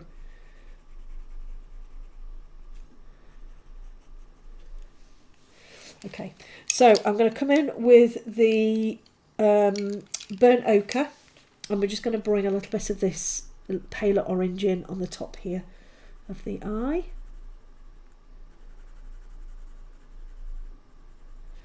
And we're going to bring a little bit of orange in. We'll do the whiskers later on. Just going to bring a little bit of that orange in on here as well. And then I can bring some of that orange in. A little bit harder pressure so that we're actually getting that colour coming through.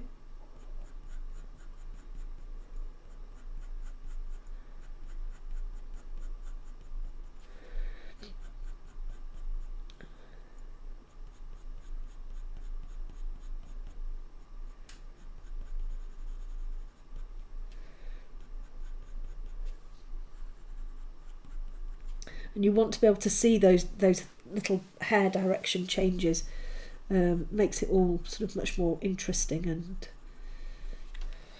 okay, and then let's just bring this colour down.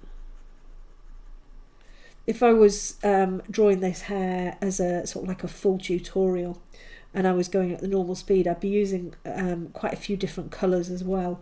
So I've picked the basic colours that we've got in here, but I'd be using sort of quite a lot of pale pinky colours in here, quite a lot of the luminance colours I'd probably use as well. I have to say I do like using colours. I'm not one for just choosing 4 colours and trying to get everything out of 4 colours. You know, life's too short for that. I want to use every colour going. So just sweeping down there, you can kind of see on the photograph where that little bit of the hair comes up to meet the bit on the front of the face. So just coming around and down there, and then I'm going to bring a little bit of the orange through, not colour it completely, so that we can see an idea of the fur coming through. And we can either leave it like that, where it just looks pale and we can just see the shadowy areas of the fur, or you can bring like a little bit of ivory or something like that in over the top of it if you want. I think I'm going to leave mine so it looks paler, and we've got some of those little hairlines in there, and it just gets a little bit stronger around there, so we can just increase the pressure of our pencil just to get a stronger colour coming through. And then you can see here as well, I've got that brown coming a little bit too far up actually. Let me just lift a bit of that out.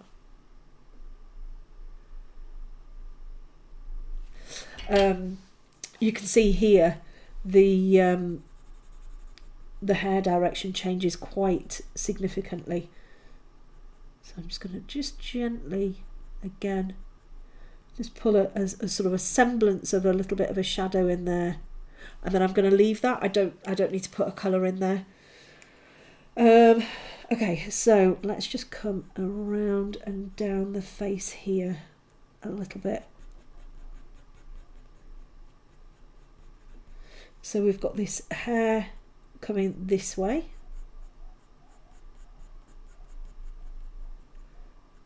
Oh, I thought I could hear something. There's a load of dogs barking.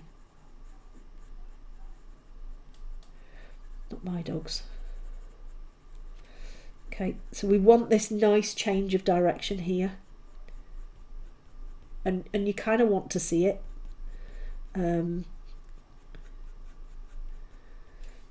And then we're just going to come down a little bit more. Let's just bring this idea of the fur here.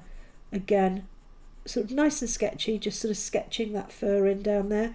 When I'm drawing animals where you've got one colour transitioning into another, sort of like, I don't know, a black and white dog or something like that, this is how I would do the fur. So I would, obviously not with an orange pencil, but I would sketch in the idea of how the fur is going to work, and then I would refine it, and I'd kind of go dark, and then I'd lift little bits out, so I can then come in with my kneadable eraser and I can just lift little bits of hair out, and I would work on a piece where there's white hair coming over the top of black for quite a while, just to get the idea of how it's going to work. Right, so I'm going to come through into here. I'm going to bring the burnt ochre all the way down into this cheek area here. We're going to bring the browns in over the top. Now I want this to look a little bit dark. In fact, I think I'm going to use... Yeah, we'll keep on using this, and then I'm going to use the burnt sienna. I'm using backwards and forwards pencil strokes. They are quite quick, but what I want it to kind of portray is the layering of the fur. So the fur's sort of almost like in steps. That's how I'm seeing it. And then I've also got to remember to change direction, so it doesn't all go that way. It then starts to come kind of the other way. So just pulling all of that in, and then it starts to get a little bit longer. So you can see this bit here, it starts to get a little bit longer. And then this is much, much darker in there. I'm coming round to that little nose bit. Okay, so we probably are going to go over a couple of hours. Don't worry if you can't stay, because it's all being recorded and you'll get the link sent through to you tomorrow, I think. So although if I can do it today, I'll do it today. So you know, don't worry about you know, if you've got to go off and do something else. Okay, so coming down there, and then I want to bring some of these sort of softer colours in. Now I've got a colour called Nougat. Some of you might call it Nugget. I call it Nougat. It's 178, and it's quite a neutral brown. But it's just a little bit softer. If you compare it to the walnut brown, you can see it's much more sort of softer. And I'm just going to bring a little bit of that into here. It's just going to be a bit more sort of beigey, if you like.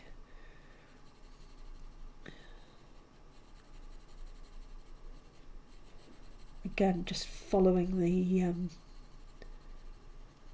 direction, and then I'm going to bring a little bit of my putty eraser in just to make some highlights in there as well, and a little bit more texture, and then we're going to bring all of that brown into here.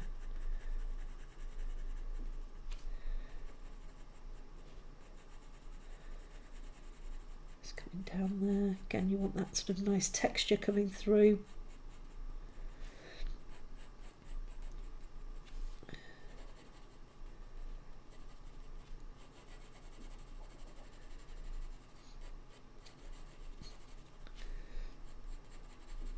So the thing with those with hot press paper, or the normal issue we get with colour pencils is that when you're trying to get dark over light over dark, it's really quite tricky. You know, if you're trying to draw sort of like white over the top of something, that's when it starts to get a little bit tricky, because your colour pencils aren't opaque enough. Not like if you were using something like pastels, that you can get the light over dark very easily, and that's how you would tend to work with pastels, light over dark. Whereas with colour pencils, we tend to work from light to dark, so that you can isolate colours and all of that kind of stuff if you need to.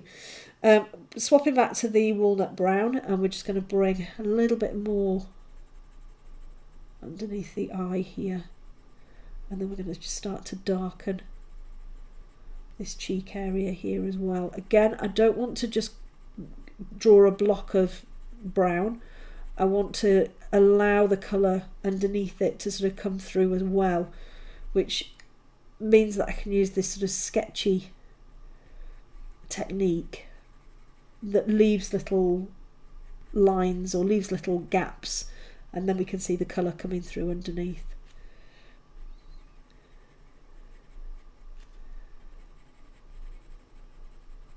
There's lots of different ways of trying to isolate highlights and stuff like that. You know, I think I've done a few pieces where I've indented the fur, which can work really, really well, but you've just got to be really on the ball and be very, very meticulous about where your indented lines are going, because what happens with me is I get bored and I'm like, oh, just whack it in, and then of course when you go over the top of it, it really does look like you've just whacked it in.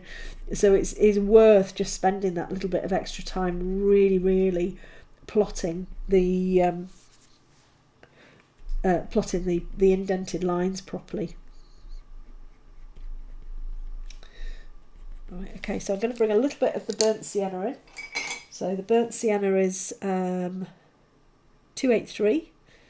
And this is sort of like a reddy brown. You call this a reddy brown if you look at it next to the walnut brown. Walnut brown's a little bit more neutral, still quite warm, but the burnt sienna is a really warm brown. And I like to mix my browns with the more yellowy browns as well, the raw umbers and the brown ochres, because you then get a really good balance of colour. So I'm just going to come through here.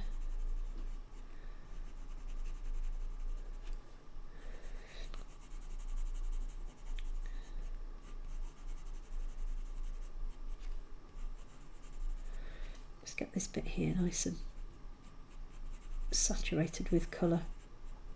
Again, we're sort of getting these ridges, these layers of fur sitting over the top of each other. So it's almost like you imagine that's what you're drawing. You know, you've got sort of like a shadowy bit here, and the next bit you're kind of going in underneath it.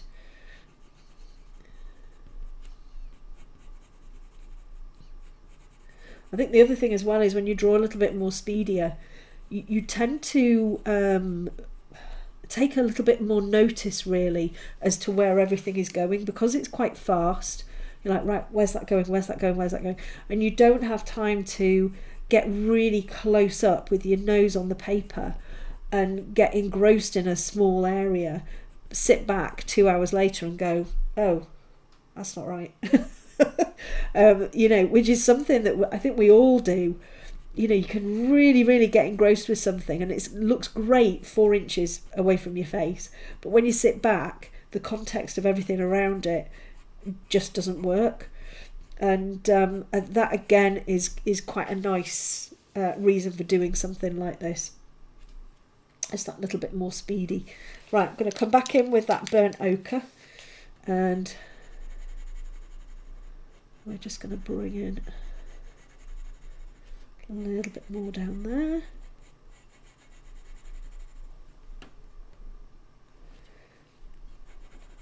think I'm going to use the brown ochre in there a little bit. I'm just going to bring a few little hairs out and around. And then I'm going to use some of the warm grey one. Oh, where are you? Opposite it back. What did it for? Oh, it's there. So a little bit of the warm grey one.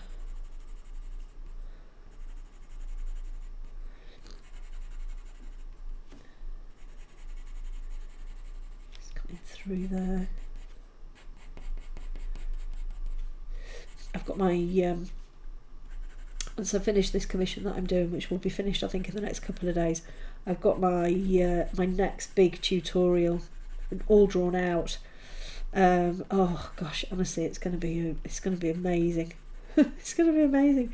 I've been looking for a really good photograph of a wolf for ages, and then one of my lovely students, who's also a photographer, has sent me the most beautiful photograph of this just phenomenal wolf. So I'm going to be starting that, and that will be hopefully available in January, which is going to be great. And then we're going to be starting, in the next couple of weeks, I think, we're going to be starting our big project in the art club. And for that, we're going to be drawing a Cavalier King Charles. Again, it's a really lovely photograph that I've been sent, and we're going to do that all together, which will be really nice. Right. Okay, so we just need to bring a little bit more sort of detail and texture into here. So I'm going to use my raw umber again. And we're just going to sort of kind of come under and almost create these little sort of shadowy pockets, if you like.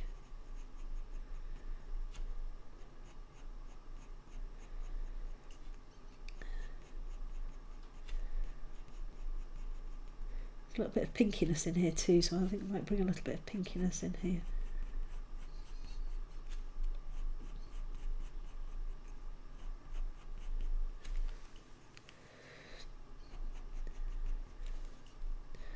I want to go darker as well, and we need to get a little bit of that neck in. So I'm just going to bring this raw umber down here.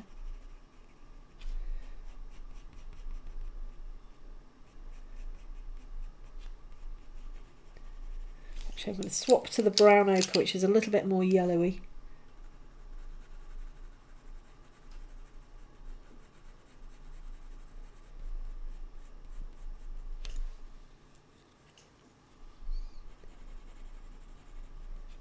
Bring that through.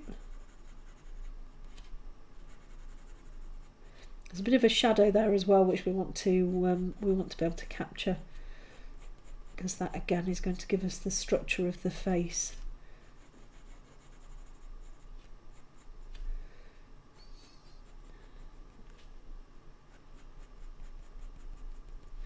Okay, and then I'm going to use my cinnamon, which is that pinky colour, that 189. We're just going to bring a little bit of that down in here.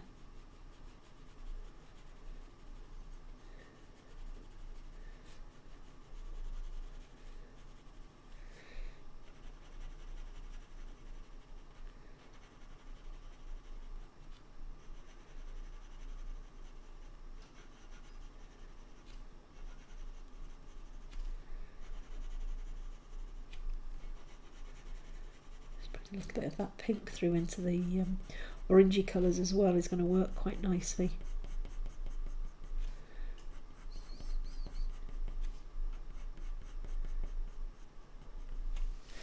Okay, so I'm going to bring a little bit more dark down there. I'm going to use the dark sepia in here, just over the top of that walnut brown that we've got, just to get a little bit more depth in there. Again, I'm not colouring everywhere, I'm just kind of leaving some lines out.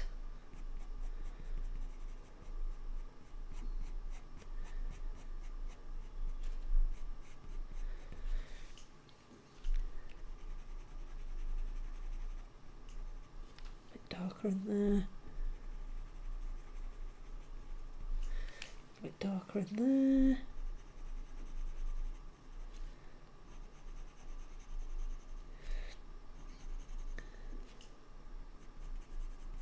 And then I can just bring some of these little textury marks in again, just to sort of show that the fur's sort of a little bit layered in there.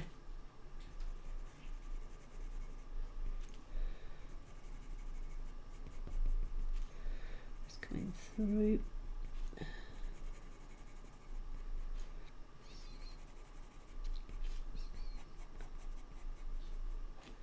I've actually got a full length tutorial on, well, it's a leveret, it's a baby hare, which is quite nice. And that one, I can't remember how long that took, but that was on drafting film, so we had the ability to be able to get all of the detail and everything in with the slice tool. I don't tend to use the slice tool much on other surfaces. I think it can look a little bit sort of messy.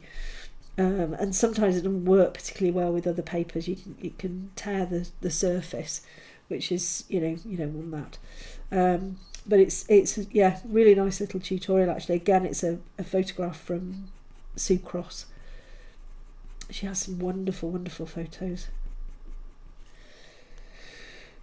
Right, so I'm just going to come down here a little bit, bring a few more of these little shadowy bits in. Just darken that slightly again. The dark sepia is a really good colour for just sort of slightly darkening what's underneath, especially if it's sort of like a greenish colour, like the raw umbras and the brown ochre are a little bit greeny. So the dark sepia is a warm grey, so it's going to work quite nicely. Right, okay, so we're going to work on the front of the face here. So I'm going to use my walnut brown again. And I'm just going to move that actually. We've got this little bit where the eye, on the other side, the eye socket is. Again, I'm just going to come up, I'm going to leave some space for the orangey pinky colour that we're going to put in there as well.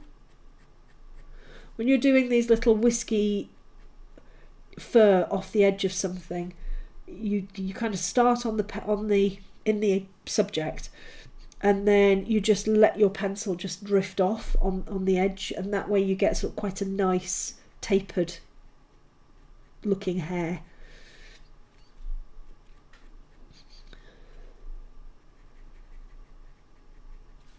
So coming down there, a little bit more.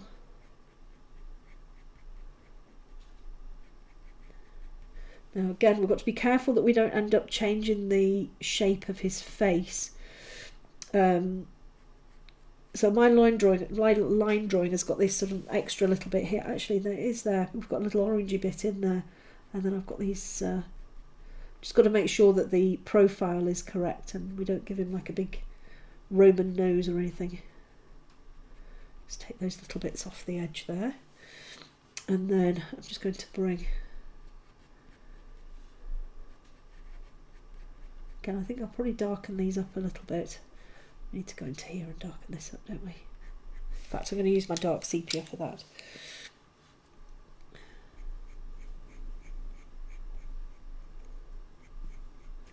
This is the dark sepia I'm using here now, just to sort of darken on the top of the eye socket there.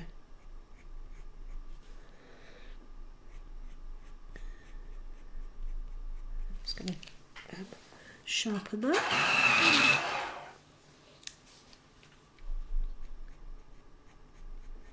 So if you find that your colours are starting to dull a little bit, particularly on the hot press paper, just sharpen your pencil and your colours will start to look a little bit more vibrant again. So if you look at this hare's hair on the top here, the dark area, it looks quite purpley. So if I was doing this as a proper big tutorial, I'd probably use some purpley colours in there, just to sort of help. And of course, the purpley colours with the orange are going to work really nicely as well.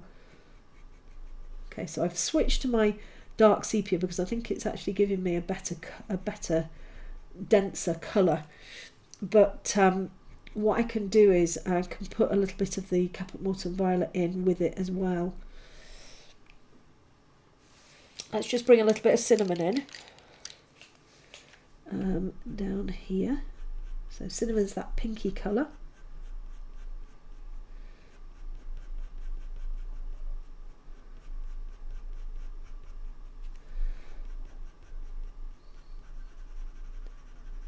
Bring that in there.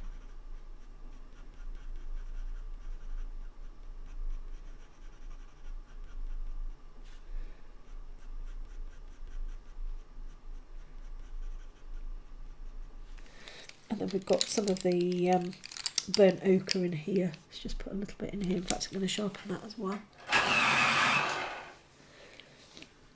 Let's bring a little bit of the burnt ochre in.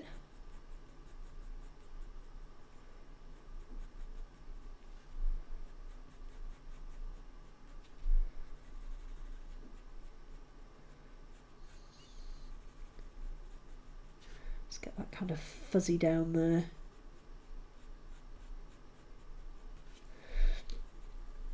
And I'm going to bring a little bit of that in. The pinks and the oranges work really well mixed together.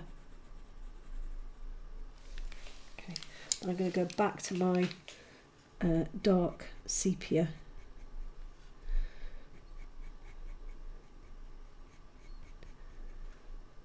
And again, we want to get that nice curve coming through.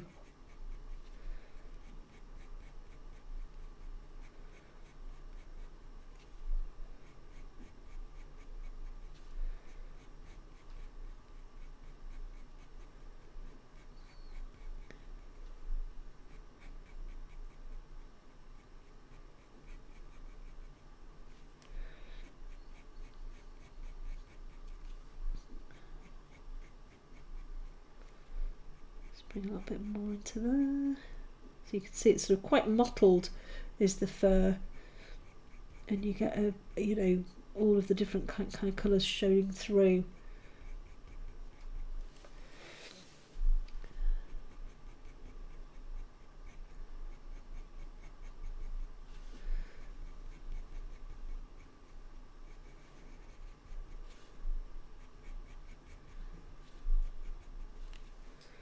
A little bit more down there as well.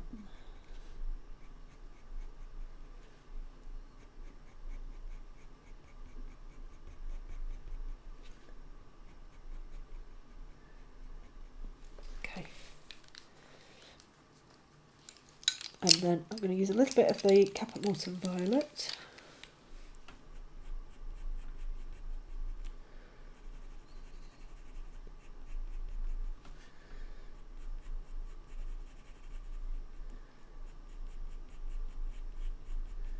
Going down there, and then we need to bring that orange back in again.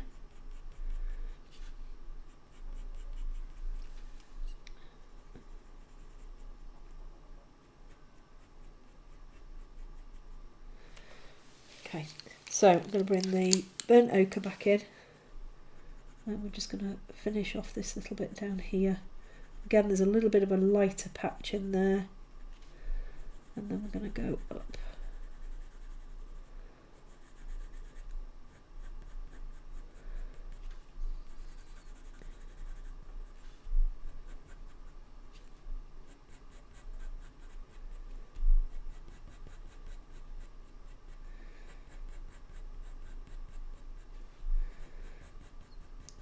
A little bit harder pressure just so we get the density of the colour, and we'll just drop the pressure a little bit when we get to the paler areas.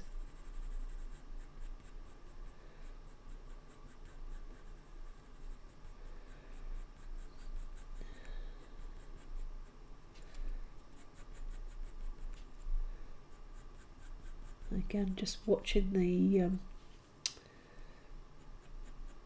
direction.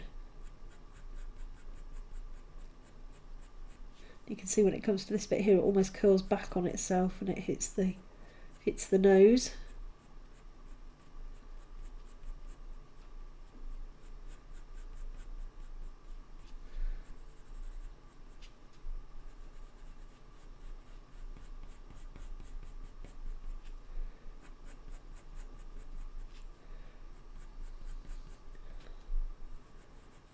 kind of coming over there, and then we're going to leave those little sort of lighter areas.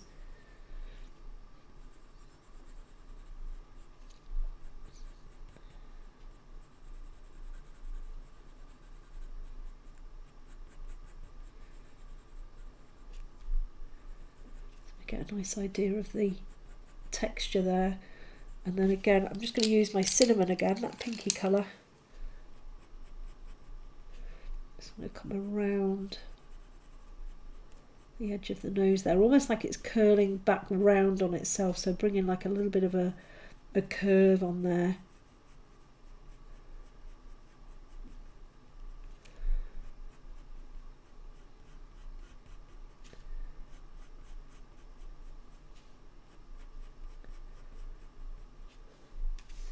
And then let's just bring that orange back in.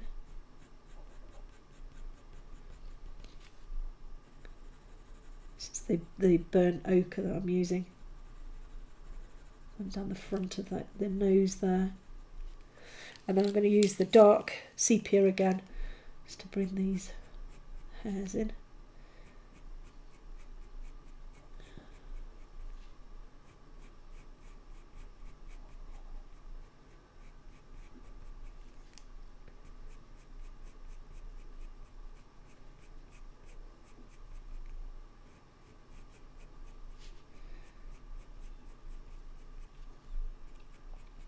Just bring them into the, you see this hair's sort of like curled round, and then you've got this almost like flatter bit down the bridge of the nose there.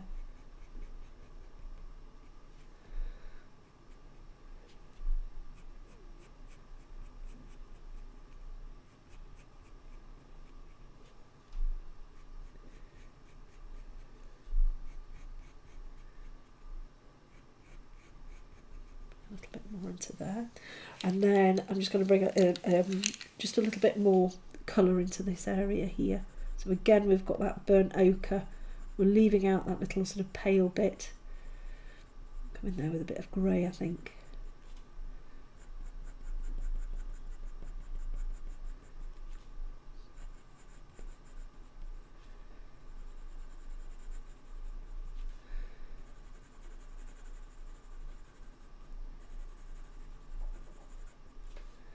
Okay, we'll just more colour in there, and then I'm going to bring just a little bit of the Capitol Violet. It's going to bring a little bit more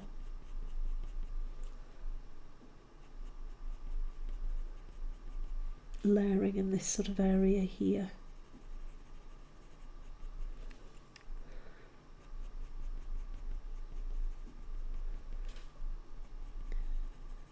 Just darken little bits, and then bring like a little bit of less saturated colour in on top of the orangey bits for those shadows, and then I'm just going to darken. So then it looks like the hair's sort of coming over the top. So I'm using stronger pressure here just to get a little bit more depth in there.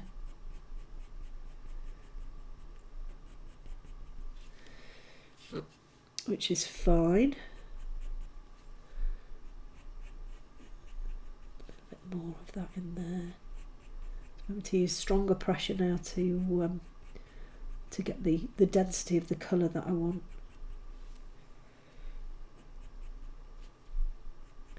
Okay, then I'm just going to switch to the terracotta, which is that more orangey orange.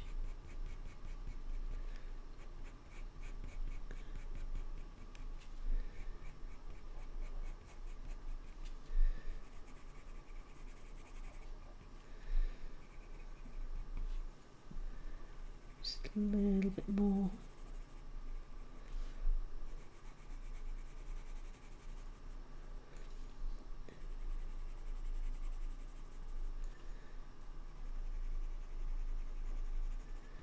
Just sharpening up those orangey bits there.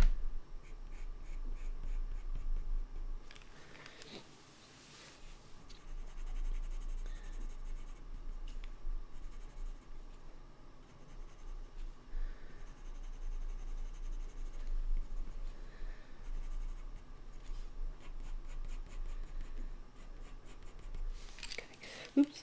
And then I'm going to use my warm grey 4. And we're just going to come into here and just add a few little textury bits. So I'm just sort of letting my pencil almost do what it wants. So I'm getting lines in here. They're all very random lines, but we're kind of getting like a pattern that's emerging.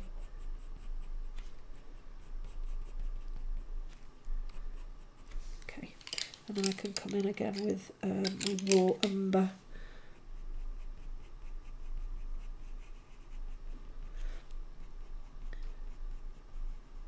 And just pick up on a few of those little areas there.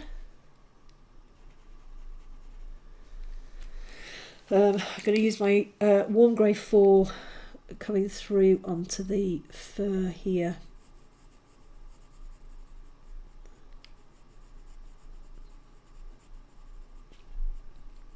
It's showing as white, but I'm going to make it a little bit darker.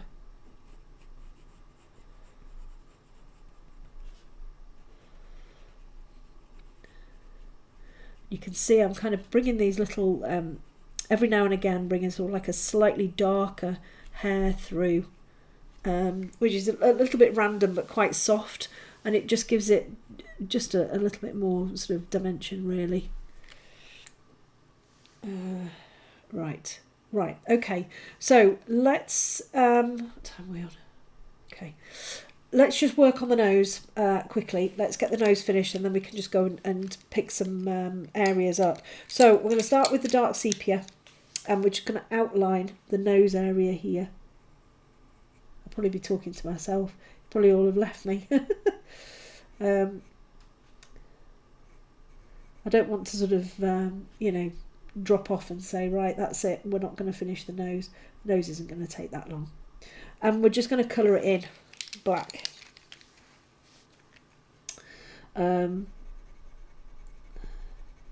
So sharpish pencil, hard pressure, small pencil marks, and just get that in there.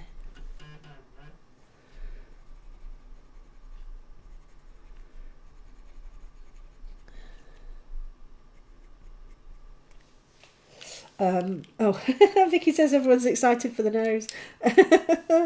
Right, and then we're going to get our warm grey 4, and we're just going to come down and bring this little bit here. Just get that sort of, it's almost like a bluey grey, but it's a nice soft grey that's coming through there. So we're just going to get that in.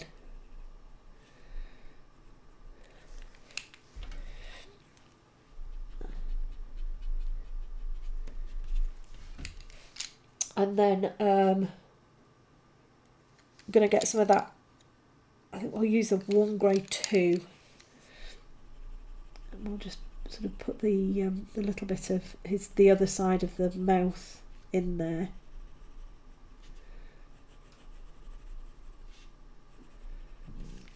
A bit more of that warm grey 4.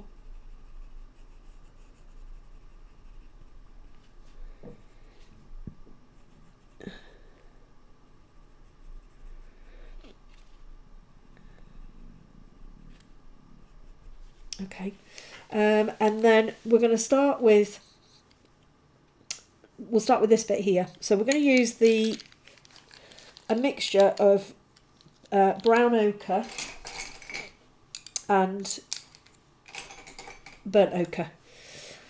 So we'll start with the burnt ochre. Now then, this little bit here, yeah. So we're going to start with the burnt ochre, and we're just going to just plot the hair coming this way.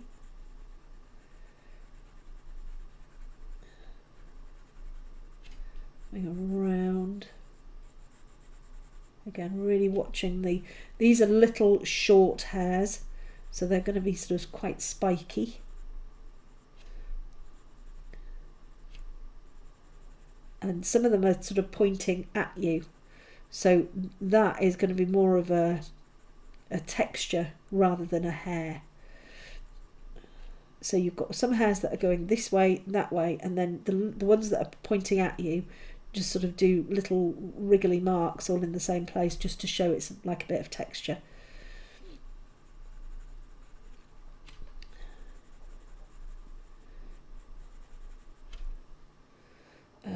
I think this is the pale bit here. So this comes to sort of there. The other thing I'm doing as well is when I'm doing an area like this, I'm keeping my pencil on the paper. So I'm not lifting it off, I'm just keep it on going. And that gives me more consistent, pressure. So if you're doing sort of like a large area, it's better to try and keep your pencil on the paper, because then your pressure is going to stay the same. If you lift your pencil up and then you go back again, the likelihood is that your pressure will sort of change slightly.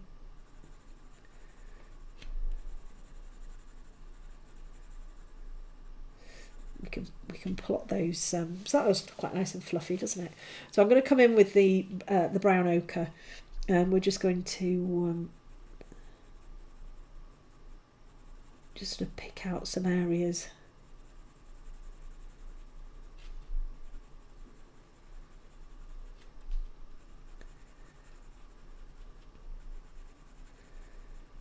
You'll all be having aching backs and everything, so we should be having a break really, but we're going to crack on.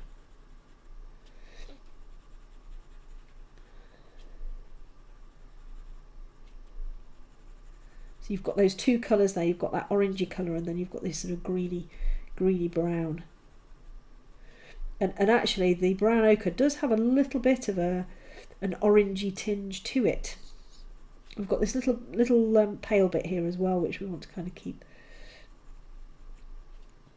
So again, just those sort of random little patterns there, just to show the hair sticking up, and then you can come back to creating more of a fur line.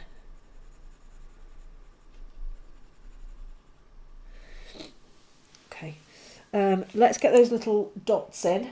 So I'm going to use the dark sepia. We're just going to sort of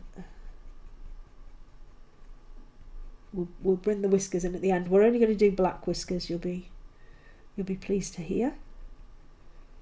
I don't think the white whiskers are going to show up, but he has got black whiskers as well as white, so it'll be fine.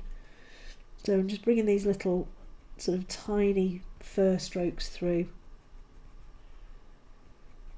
Kind of come down here.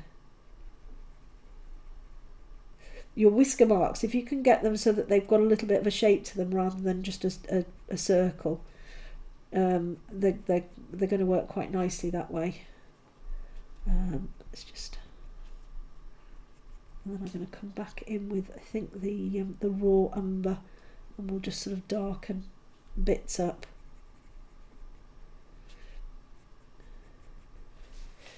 So I'm going to get the raw umber. I'm going to sharpen it,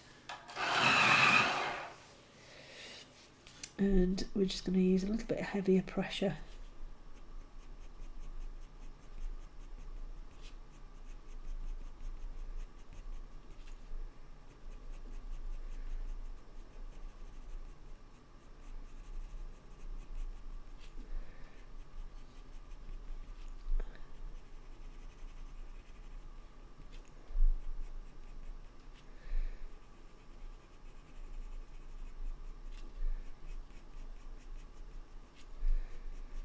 Get a little bit in there.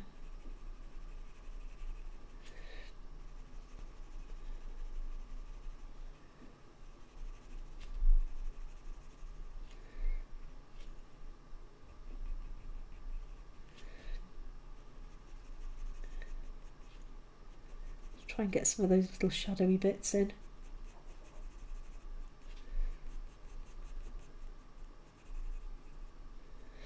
Okay. I'm just going to use my cold grey 1, and I'm just going to bring that little bit of fur in there, and then I'm going to come back in with the burnt ochre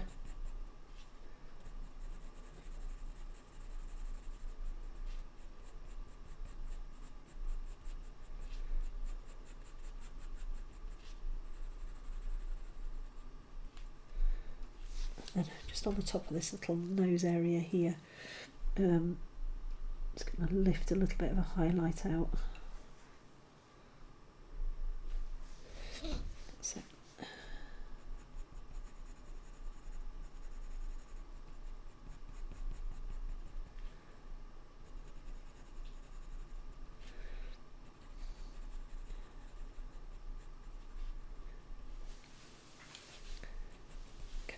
And then we're going to do this nosy bit here. So again, I've got the burnt ochre, and I'm just going to use very, very short pencil strokes backwards and forwards.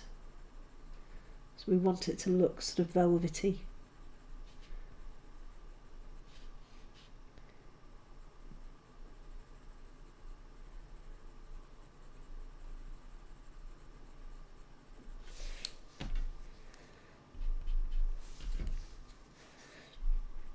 Kind of give it a, look at the direction of the fur, but the fur on this part of the nose is definitely really, really short, so we've just got to be careful that we get that.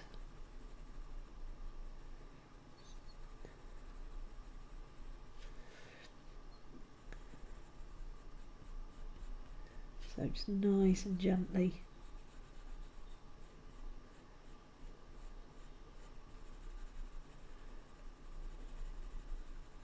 And then what we can do is we can bring a darker colour in over the top, like the raw umber, and we can bring a little bit more of the fur direction in over the top, but we've got the texture of the hair there already with the burnt ochre.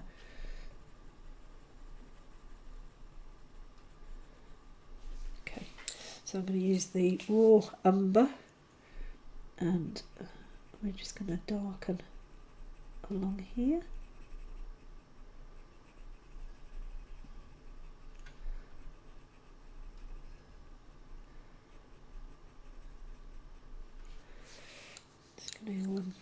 I've got that warm grey one, which I'm just going to bring onto the edge of the nose there.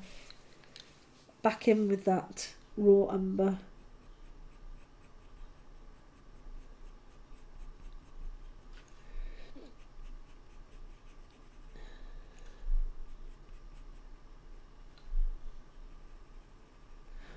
So we don't have to go all over it, but there's sort of like a darker little bit in the middle here. So I'm just going to darken that up and sort of show a few of those little fur strokes, the direction that they're going.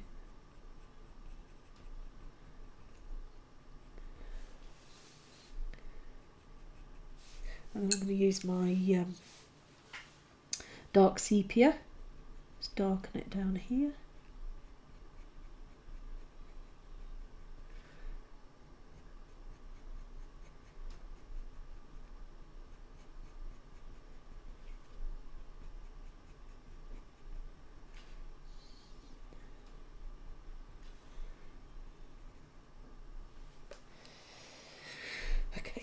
Right, so walnut brown, and we're just going to bring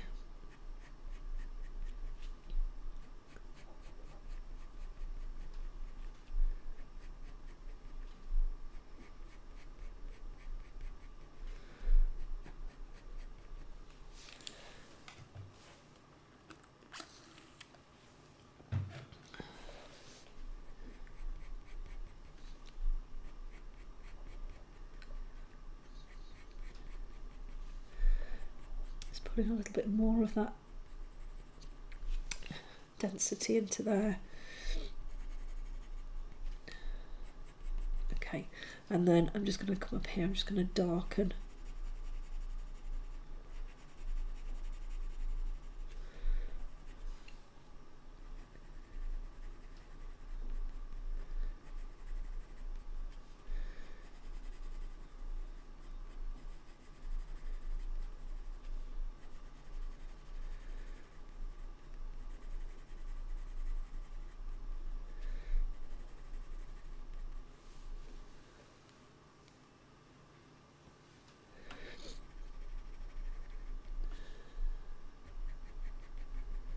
Darken those bits there, and then I'm going to bring some more of that burnt ochre through into here. I'm just going to glaze over the top, so just nice and gently.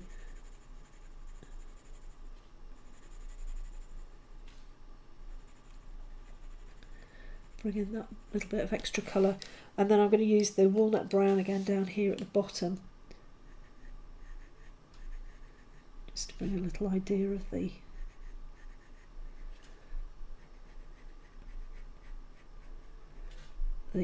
hair growth in there.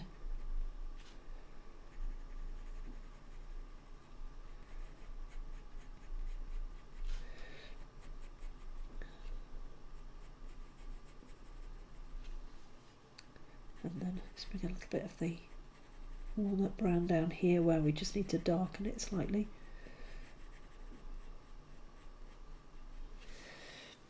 I'm going to bring a little bit of the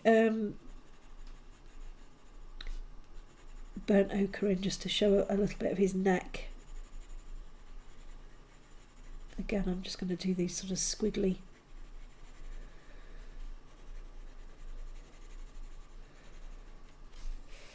and then I'm going to come in underneath that with the walnut brown.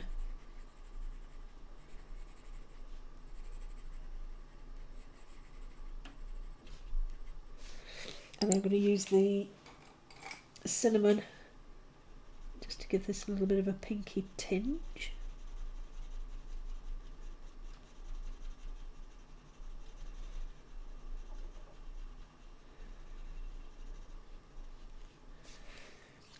A bit more of that raw burnt ochre in here.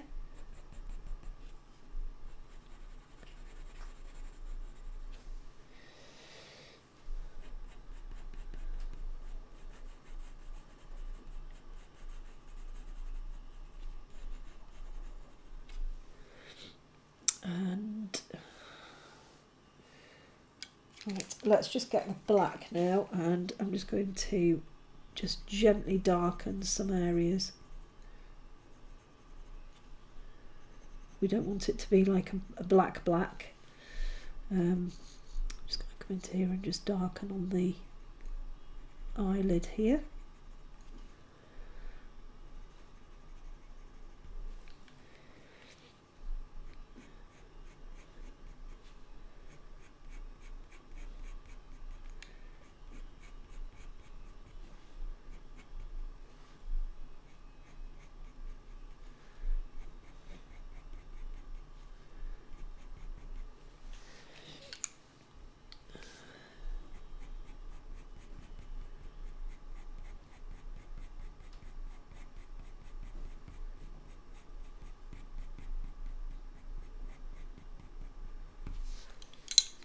Use that raw umber in there again just to darken that up.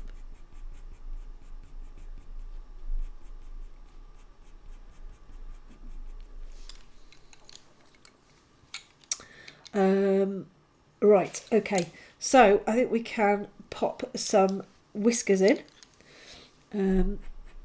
Just this is the walnut brown, just bring a little bit more colour down into here.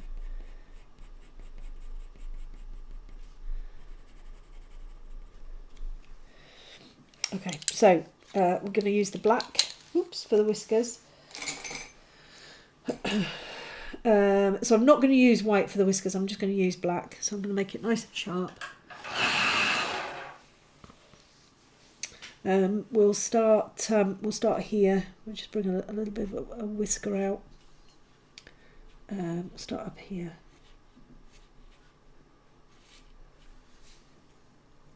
Bring some whiskers in. Doesn't matter if you get gaps in them. I know he's got some big white whiskers in there, but I'm going to make mine all black.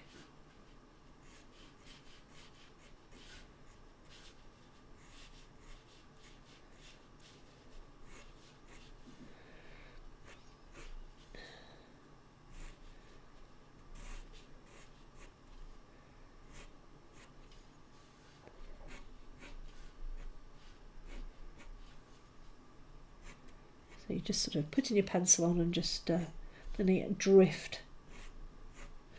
You might need to, or you might want to turn your paper around If it's easier for you.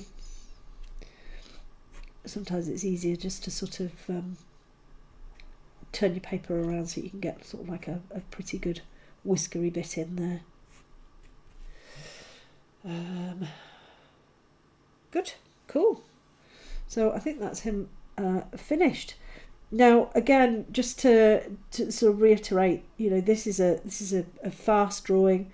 This is done to get rid of any perfectionism. It's just about getting your pencil on the paper and drawing form and colour and values and everything like that. More of a sketch really, but it's a really, really good exercise to do.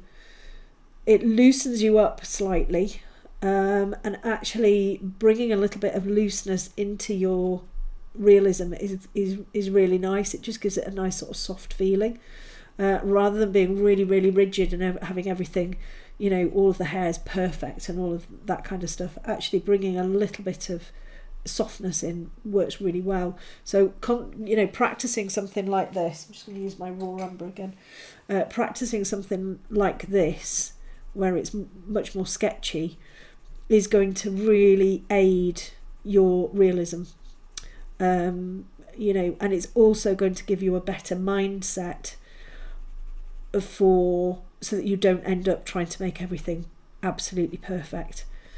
I know some people have that mindset, and it's really difficult, to kind of come out of it. And actually, it can stop people from drawing completely, because they feel that everything that they do isn't correct, which of course isn't true at all. I'm proud of every single piece I do.